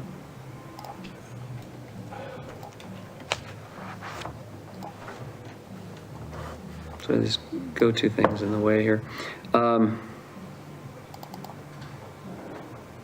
Push those little 2 arrows that point at each other.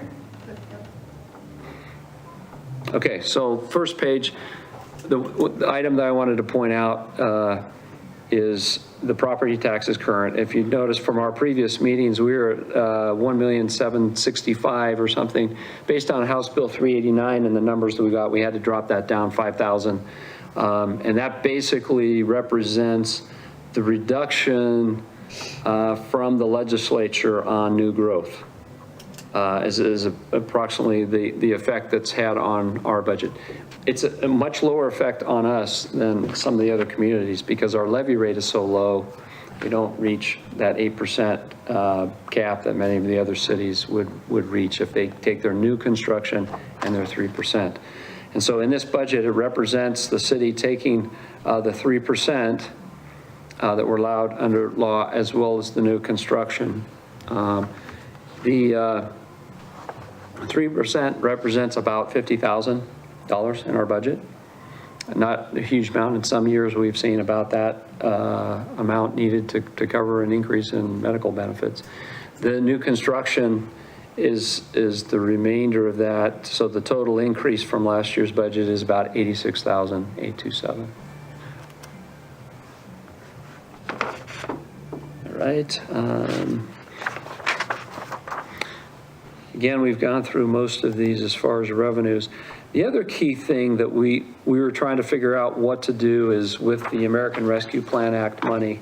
So the city has received, it's the first half or the first allocation from the federal government. The total allocation is $3.2 million. And so we received the first half in this year's budget. And so we're showing this year's coming as a carryover into this budget year. And so we did divide because we want to go through a process to decide how to spend this money with the public and with the council, that we put approximately $2 million into the sewer cap fund. If you recall, under the ARPA money, one of the main categories is to use the money for sewer infrastructure. So we put $2 million into the sewer, and it's there. We talked about using it for the Ramsey Road project to put the sewer in and fix the road back up. Then we also put the remainder, it's about 1.2 something million, into the general fund, and we show it coming in, and we have it in capital projects, but we don't have anything designated yet for it for next year, but we need to show it. And so once we go through the process, it'll be there for us to spend if we want to. If not, it'll just go to a carryover.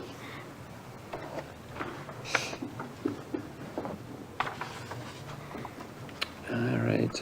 So the total on what I call the main general fund revenue amount is the $7,334,762. The prior year was in the $5 million range. Again, the difference is adding in the ARPA money, and then we also had higher amount in the state road money that we received, and also sales tax and liquor money. The road money that we received that was an increase, we took all of that and just moved it into road projects. So it was about 180,000, and we basically said for our road projects, let's just move that increase in road to projects so we can do more chip seals or overlays for our next year's budget. Let's see. Go back and forth looking at. So that's the kind of the highlights on the revenues. Yeah, we've gone through most of these. Another item we've talked about, we going to on the expenditure side on page 7. I haven't moved it now. On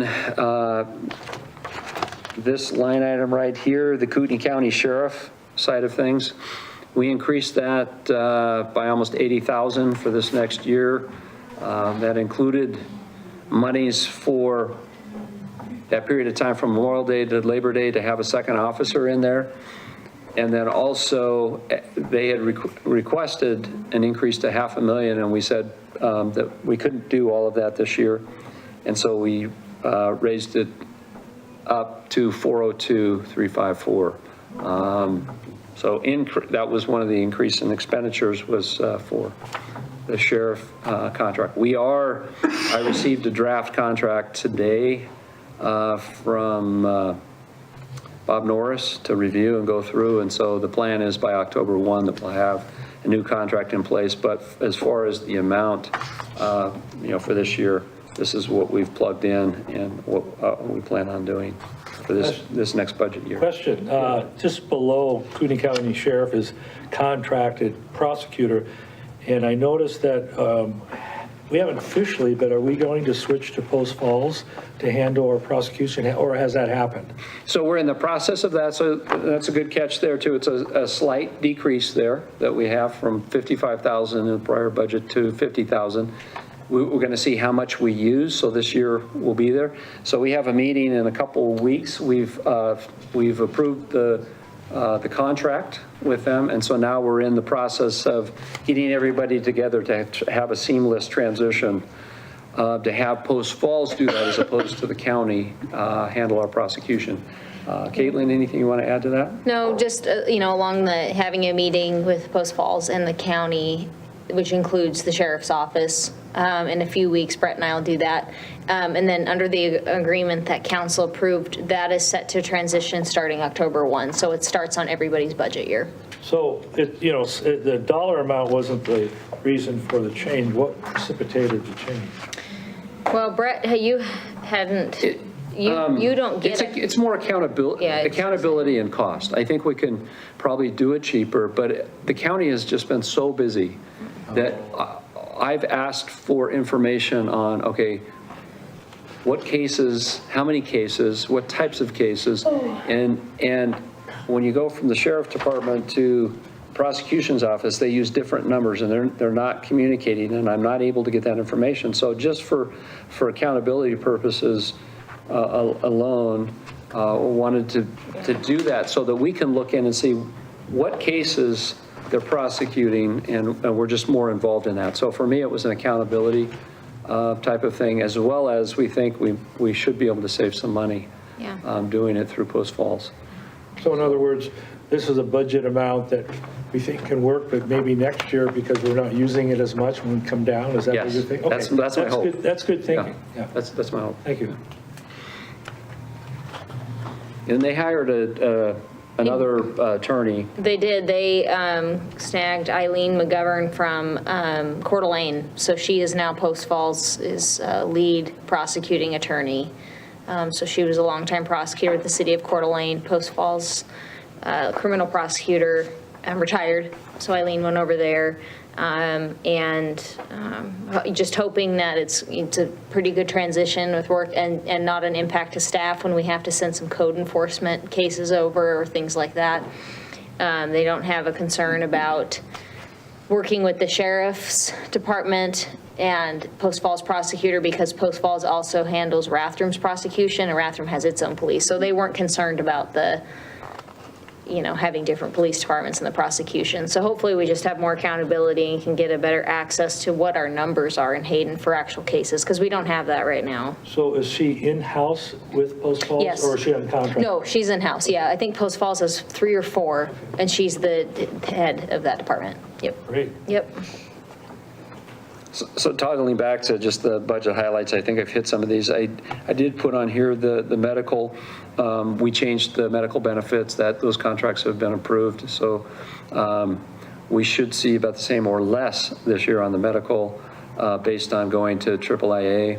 I think all of you have read through that benefit. I think it's a plus for the employees there, because the benefit every year has gone down and the cost has increased. And with this group, we should stabilize that. We have a 3-year contract, so that should be good. And then also with what's going on, I don't have the history here, but we've, in the city, we've been pretty lean as far as our increases. We've been falling behind some of the other cities. The cost of living increased, the index, the index is about 4.2 to 4.5 from last year to this year. And so we're looking at 3% COLA and 2% merit, which with the things that have been going on, we've had a hard time retaining and keeping employees. And this is just to work on that. ARPA money, we've talked about that. And the road money, we've talked about that. Also, snow plowing, we increased by 15K. We've been hitting that or going over. Actually, mag chloride with plowing snow has gone way up, and so we had to increase that. Okay, I'm going to toggle back to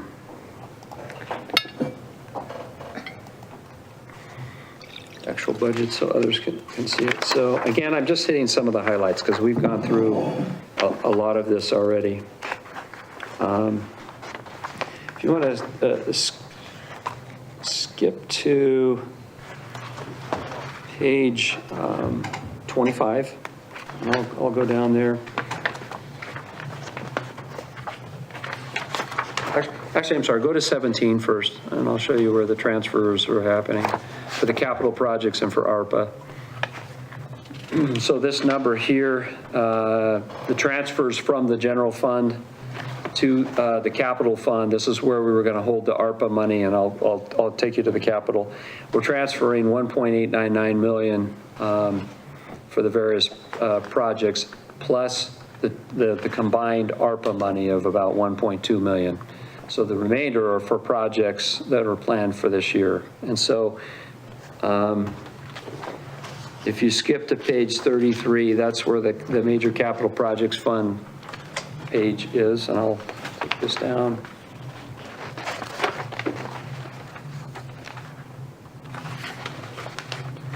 So these are the capital projects that we had in there. The upstairs. What page are you? Page 33. 33, okay. Page 33. So these are the capital projects that we transfer from the general fund out to do some capital projects. So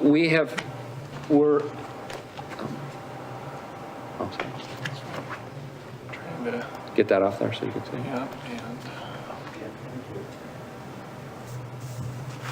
Oh, yeah. Thank you. Can you see that, Ed, now? All right.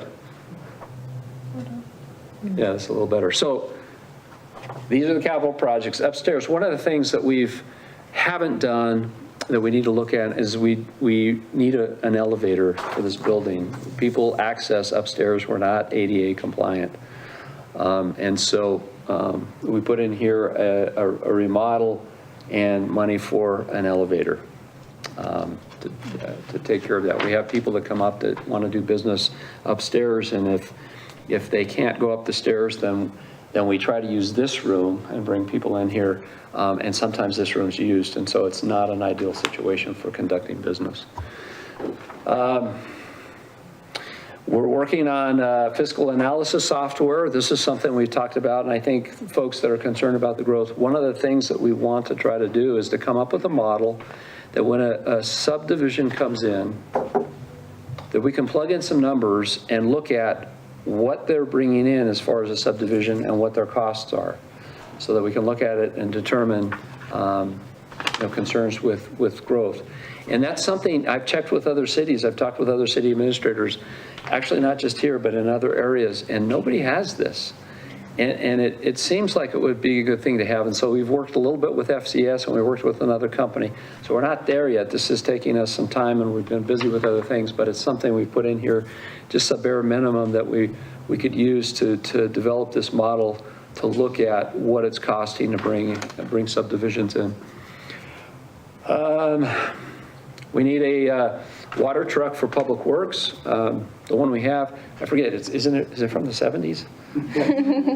So we have a water truck from the 70s, so we put it in there, and actually that amount might be low. We actually put in an amount to get a used one, because we try to be fiscally responsible with those things, but we'll look at that. We'll keep looking for we may be able to move some of the funds around if we need to. Also, we have in there money to design the Public Works facility. Long-term, one of the plans is to move, the Public Works facility is back over here, and it's not in a good place in the center of town. It's not a good use of that property, and we've outgrown it. We have too much equipment, it's too small. And so we are looking at options. And one of the things, we put money in here to design, because we have 5 acres on Dakota that the city owns. And so the idea was to spend some money and design where this would go. Since then, we're also looking at another option that's existing that might save us some money that we're working on, and that'll come forward. And so if we don't spend it on the design here, we may maybe use this to go to a different facility that maybe really would be a good thing, good deal for the city. Then also, you can see where we have the American Rescue purchase the money. It's basically sitting there until we finish a process. We have until 2026 to use the money. And so we have some time, and we want to make sure that we engage the public and how we want to spend that, and just look at the projects and prioritize. And so we put it here, parked it. If we need to spend it, we can from here. But it'll be carryover if we don't spend it in the next budget year. And we have to account for the ARPA money from the federal government. We have to basically report to them how we use it and use it appropriately. So we won't just spend it in the general fund. And then we put a little bit of money in there for Honeysuckle Beach. So those are the capital projects. So $2 million approximately in there. Let's see, I'm gonna go back, see what else I had.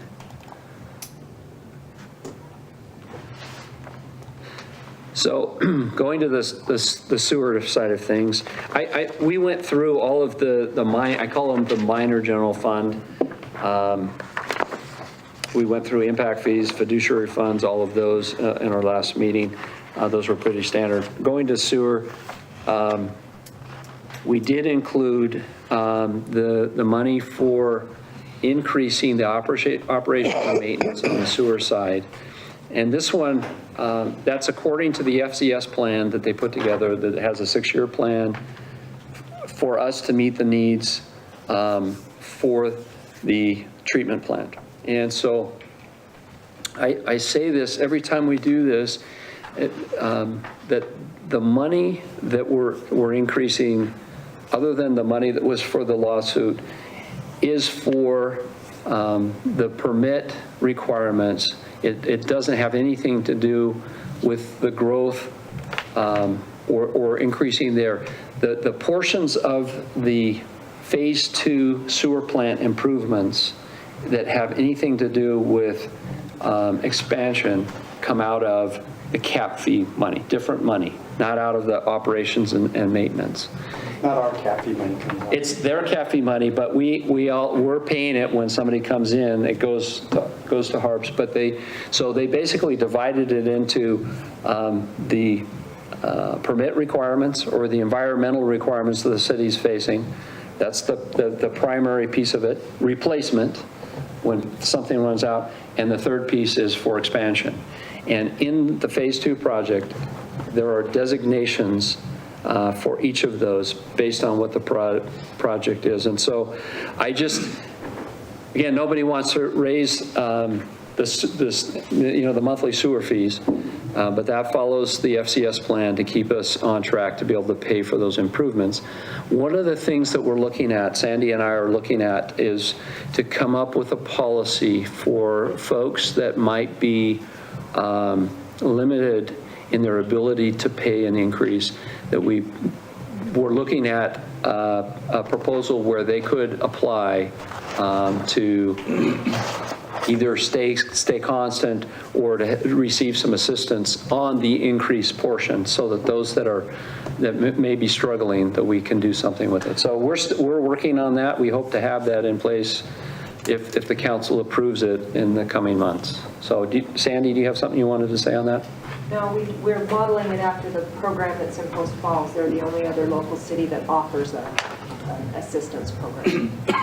The requirements are pretty stringent, but I think that it would help some of our lower income, fixed income residents with the sewer increases that are proposed for the next 4 years. So, and for those of you who don't know, so Sandy Rudy is our finance director, and she's done a great job, and she's put a lot of these numbers. We've spent hours together trying to work with this, and then with our department heads as well. So I appreciate all her help on this. Brett? Yeah. I'm just looking at what we're talking about, the sewer operation and maintenance revenues. Yes. And I'm looking at our actual for this year, and this is from the what will go in the newspaper. So I'm just looking at that. That's kind of a simple. Oh, the one-page thing? Yeah, the one page. Yeah. And it shows that our revenues are $3.9 million for this year, but then we have budgeted, excuse me, for 2021 of 6.7 million. So it's not quite a $3 million increase. So I want to be clear, that $3 million increase in 1 year, the majority of that is going for the regulatory requirements at Harbs, where we're required to bring TMDLs, the amount of total dissolved maximum loading of phosphorus or whatever in the Spokane River. We have to bring those levels down to a point that are really hard to achieve. And so part of the big portion of this cost is the EPA is telling us what we have to do, and this is a big expense of that $3 million, and then we paid just over about $1 million in that lawsuit. So you can see where the majority of those costs are going to Harbs and not towards the lawsuit. Did I get that right? Yeah, and also the number you're looking at, keep in mind that increase that we're looking at on the sewer side, there's $2 million that's the ARPA, the ARPA, the American Rescue Plan. So that's going to go. That's also okay. part of that. Okay. Yeah. Good. So that's not all the increase. So that's federal money that we have obtained from the federal government as part of the Recovery Act because of COVID, that we get as a grant, and then we're going to apply that. We didn't have that. We'd have to actually increase the fees more. True? Well, we're planning on using it for the Ramsey Road. So, the expansion of the road that goes around the airport, the plan is we have a responsibility to put the line in underneath, and we want to do it before we put the road in, and so it's going to be a combination project. So it's pretty much our responsibility. We have to get the sewer line in and fix that road, and so that's what we want to use it for. But on the O&M side, that the increase on the operations and maintenance side, and Sandy, remind me, the increase this year is probably the higher amount, and then in 2 years, the lawsuit amount drops off. I think this is the highest this year, the highest increase percentage. Remind me of the number. On a monthly basis, we go from 49. From 49 to 5250. Something like right in there on a monthly basis. So it's between $3 and $4, I believe, is the increase. That's the portion that will go to in O&M to pay off what you were talking about, which is the regulatory requirements at Harbs to treat the sewer. So. And we put that in there. Next at the public hearing on the 24th, we will have those fees as part of that as well. So. Also on the sewer, the overall sewer money, we put in, there's $2 million for the LID. So that's the local improvement district that we were talking about earlier that the developers would participate in. If we weren't to get that money, then we wouldn't expend it. But we wanted to have a place because we're going to try to build the H6 lift station next year.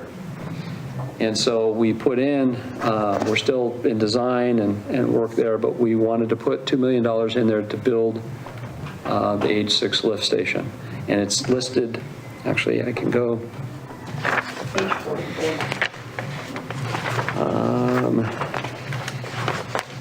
It's on page 44. I'll go back out and look at the budget.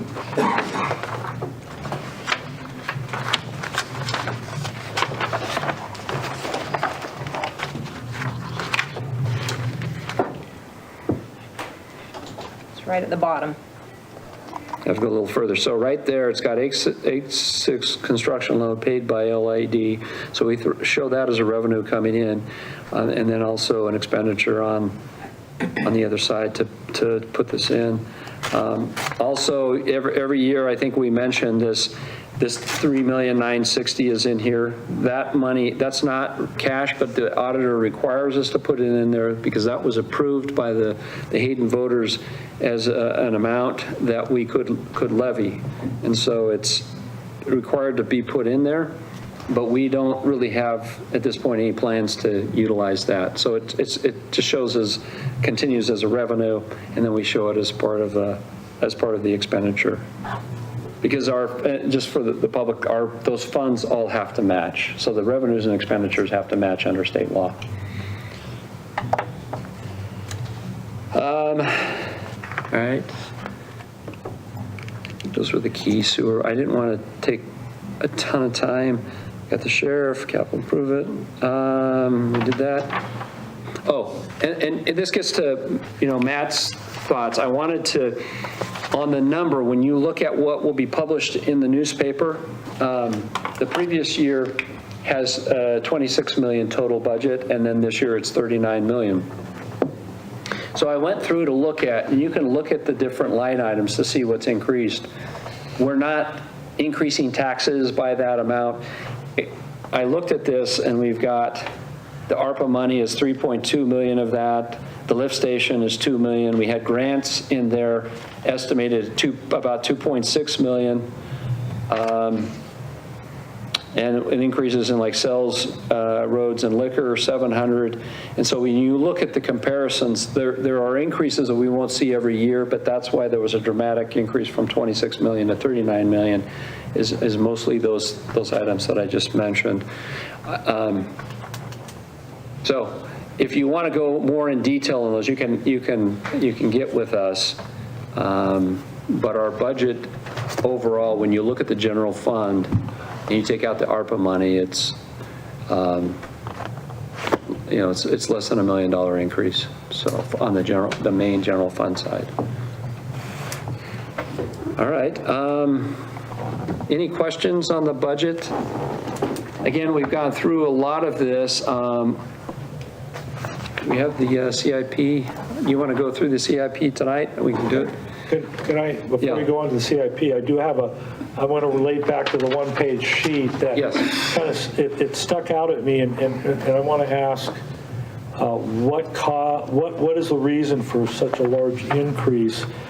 And I'm going to look at specifically, let's look at the sewer cap fee.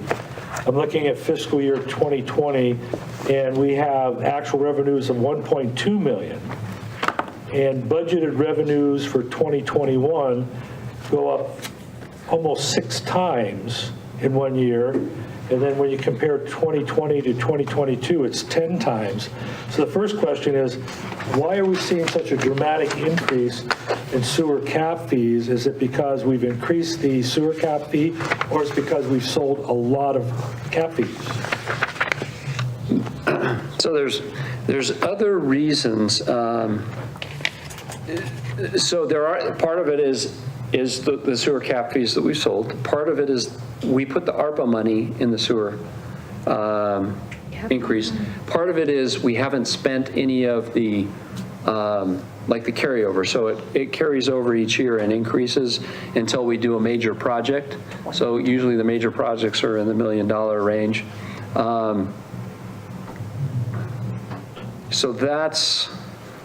Yeah, but we're looking at, compared to 2020, if you add up, that's a significant... That's a huge number. It's huge. Sandy? The cap fee went up between 20 and 21, so that's the increase there.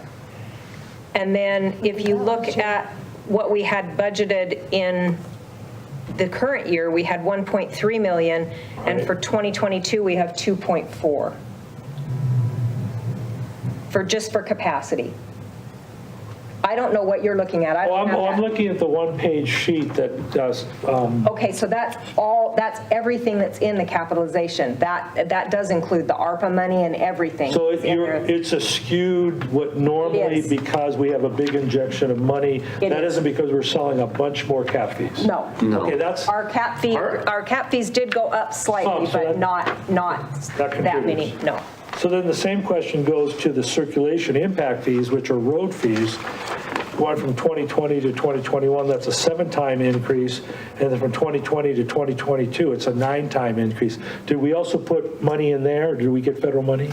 There's some federal money in there, some grant money. We also didn't spend a lot of it this year. We didn't end up doing a lot of the projects that we had planned for this year, so they've rolled to the following year.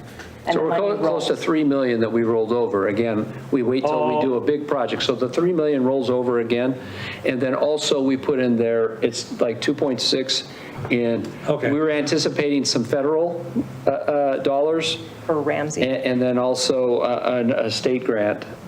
So 2 grants would account for the difference. So a carryover was a big portion of that. It was a big Okay, that explains it. Thank you. Yeah. I just saw those numbers, oh, wow. I know. Yeah, thank you. Okay.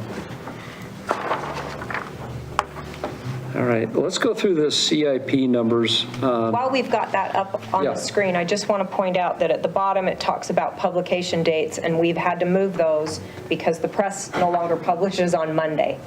So I'll actually be publishing it on the 10th and the 17th in the paper in anticipation for the hearing on the 24th. So when we get to the point, we'll ask you to tentatively approve the budget. That basically is this document so that we can publish it and then prepare it for the public hearing on August 24th. Before we do that, that would be the last thing. We wanted to go through CIP. You should have a copy. We'll go through it again at the hearing. So if you have any, you have this, and then at the next meeting, if you have any questions, you can bring those up. And so we just kind of wanted to go through some of these projects and where we're at. So. Or in the meantime, if any of you have questions, you can come talk to me. I'm glad to go over it with you. We don't have it on there doing presentation. Sandy, did you put that slide in for the CIP? that on there? Yes, it is. It's down in the very corner. It's the Bottom right? Excel. Right here.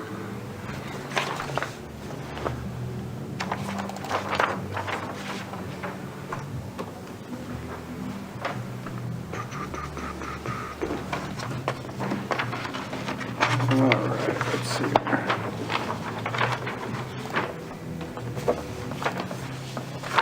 I'm going to have to shrink this somehow. Down in the lower right-hand corner is your Zoom. You'll have to just back Thank it you. out a little bit. Yep. Just make it Oh, I hard didn't have to go read. that small.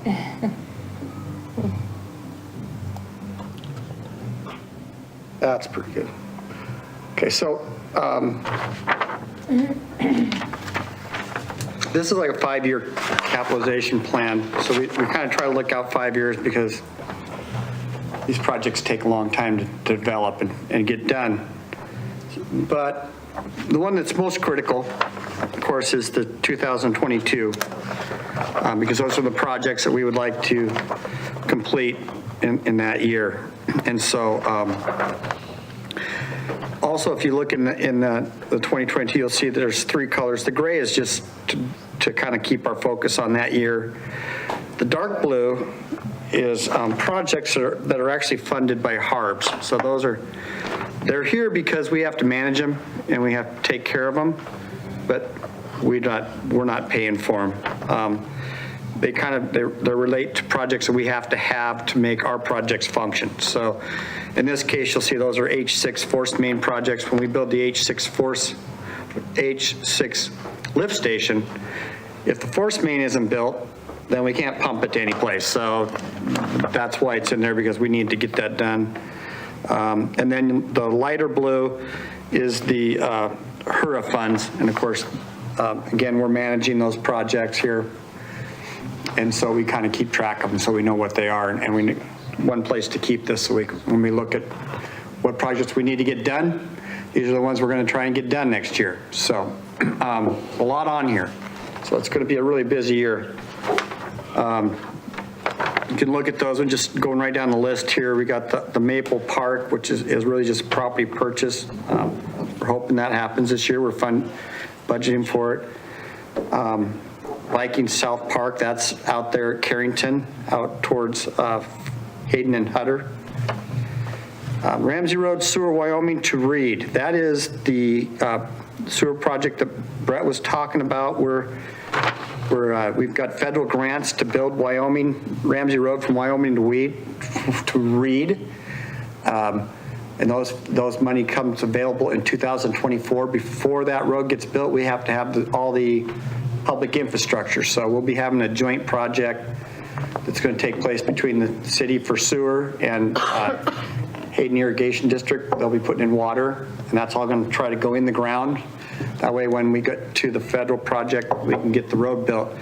The benefit of doing it that way is we can also do it as part of the project, but then you have to pay Davis-Bacon wages on all this work. And so there's a huge savings if we can get this done ahead of time and as our own project. So that's what we're seeing, is trying to get that done. Along with that, Ramsey Road, Wyoming to Lancaster right-of-way negotiations, those are underway, but they'll continue on to next year. So that's purchasing of the land to build that road. Then the right-of-way purchases are in there. And those numbers you're going to see there in the planned budget are, pretty large, but they're actually being paid back to the city with the federal grant. So we only pay just under 8% on that. And the federal grant pays the other 92+%. So that's a great deal for us.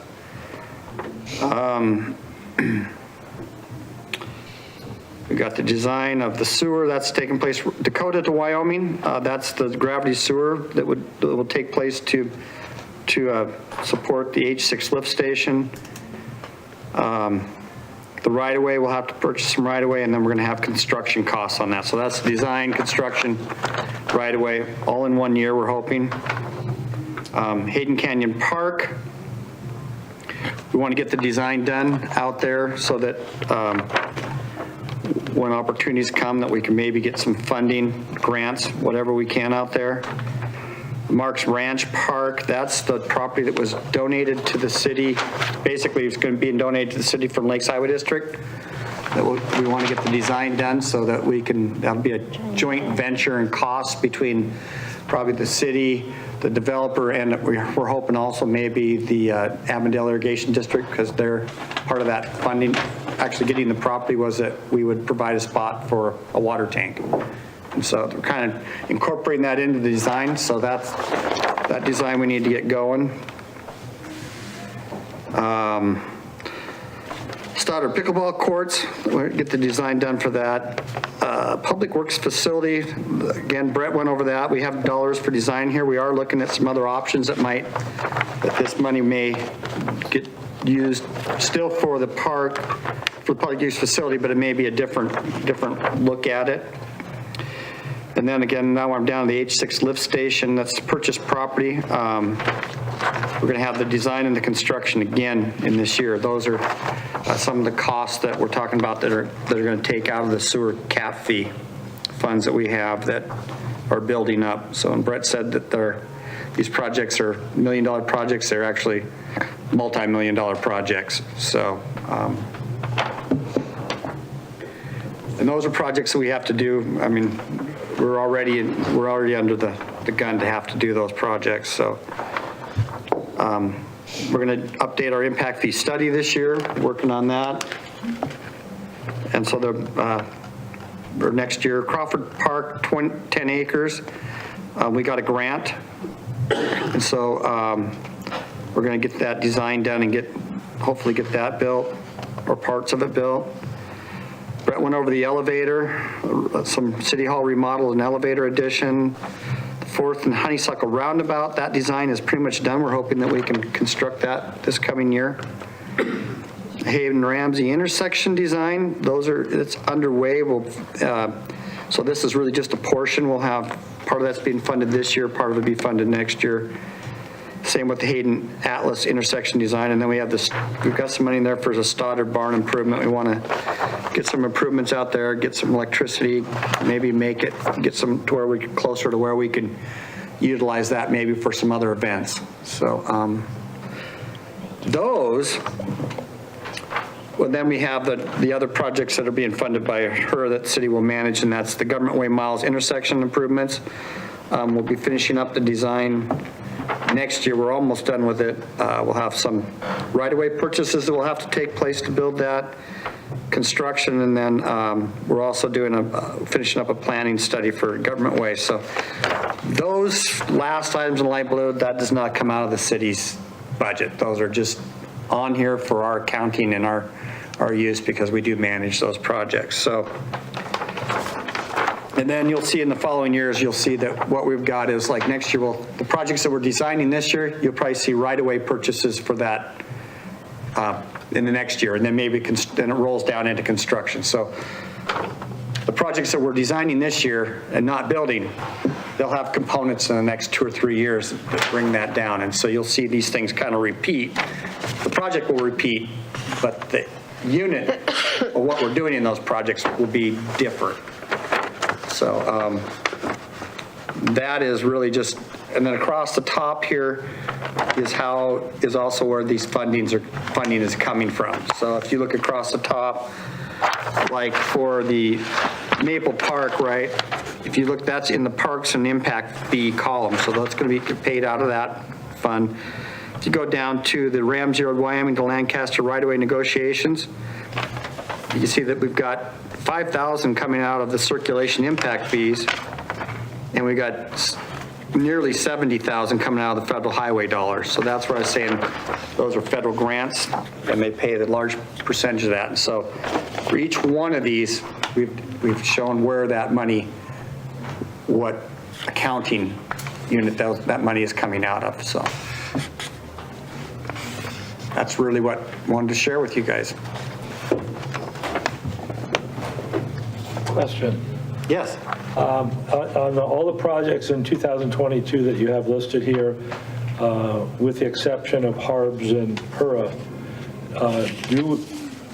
are these budgeted numbers, or do we actually have the money to do those? These are budgeted numbers in that were in the budget that you just went over with Brett. So in other words, we do have the money to do these. Okay, thank you. We don't have all the money to do the subsequent ones, and not all of them. Well, I'm just asking for 2022. Well, We have, and some of the intersection designs, we're waiting to see what comes out of this transportation plan, whether there will be dollars available for those types of projects. That is true, like They're shovel ready. We got right. So- That's why we did them. So that if Thank there you. is federal money available, we can take advantage of the it. 4th and Honeysuckle, we're really thinking that with some of this money that the federal government is, we're going to get the money to do that. If it doesn't, we'll roll the project. And maybe next year we'll either have the budget and the impact fees, or maybe the grant will come available, so. so we're talking about the infrastructure bill that the Senate has been dealing with. Is Yes. that what you're talking about? Yeah. So that's still a maybe. It is, but what we have done. Right, which was great that you anticipated that and you put this in there. A lot of times, if you don't have the project ready, you can't get those funds. And so we've went and we're proactive. We got these projects ready. The 4th and Honeysuckle one is a classic example. We hope to have the right-of-way even done. There's a good chance that, I mean, we could jump in front of 7 or 8 other agencies and their projects just by the fact that we have that ready and actually get to utilize money that we wouldn't have got to use otherwise. So That was forward thinking. Thank you. That was a good job. Yeah. so thank you, Sandy, for pointing that out. Any other questions?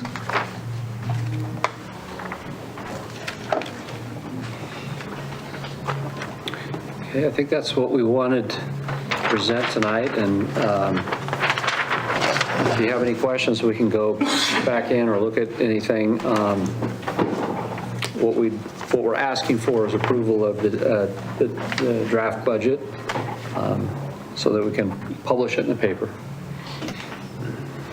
I'll make that motion that we approve the 2021, 2022 draft budget to be put in the paper, and that's my motion. Second. We have a motion and a second. Any further discussion? Jerry? Question to Sandy, wouldn't that be the 2022, 23? No, it's It's FY '22, or you could say But it's 21, the 20. tentative, it's not draft, it's the tentative. Tentative draft budget. Okay, thank you. Okay, roll call, please. Council President Satterfield? Yes. Councilmember DeLange? Yes. Councilmember Panabaker? Yes. And Councilmember Roder? Yes. Okay. Brett, City Administrator's report. Just a couple items.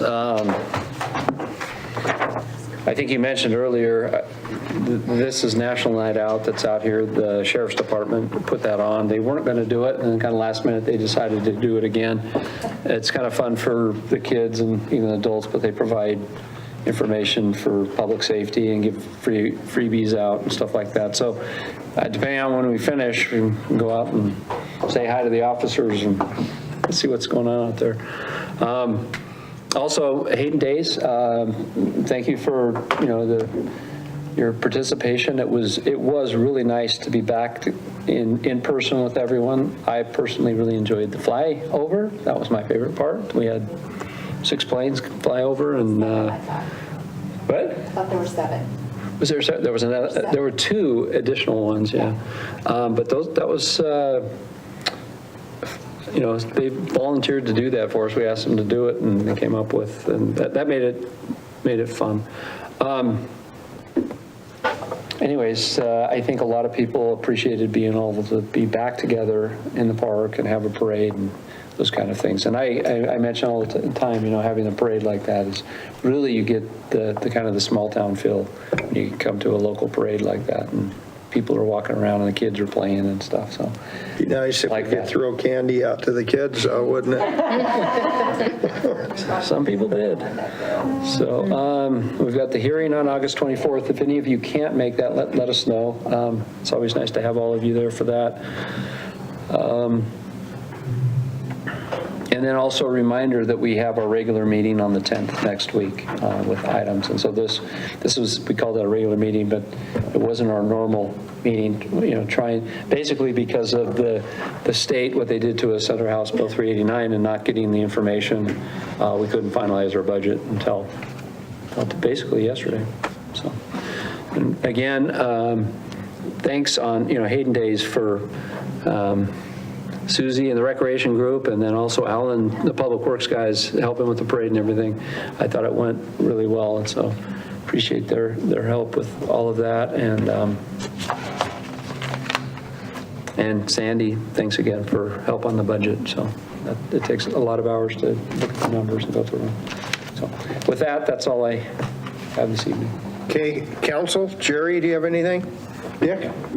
Matt?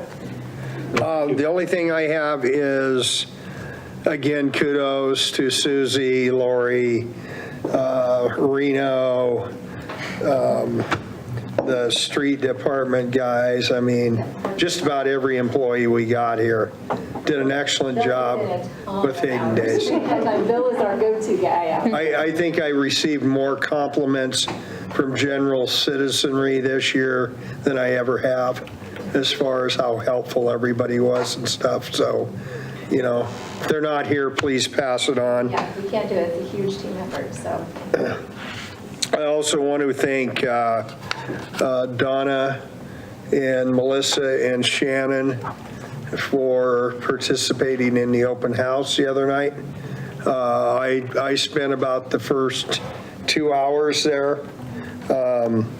It was great to see the turnout. You always wish for more, but good turnout, a lot of different points of view. It was interesting. Some people walked in here mad as hell and walked out understanding. And a lot of different comments, a lot of different subjects. It wasn't just about zoning.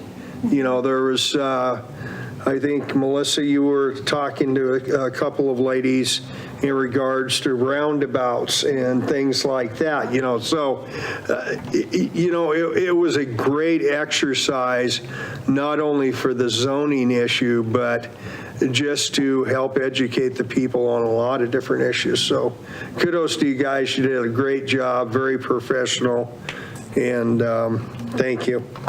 So we need to go into executive session. So do I need to have a motion for that? Yep, and a roll call vote. Yep. Okay, Idaho Code 74-206, 1C to acquire an interest in real property which is not owned by a public agency. Can I have a motion to go into executive session? So moved. Second. A motion and a second. Roll call, please, Abby. Councilmember Delaney? Yes. Council President Satterfield? Yes. Councilmember Roder? Yes. Councilmember Panabaker? Yes. Thank you.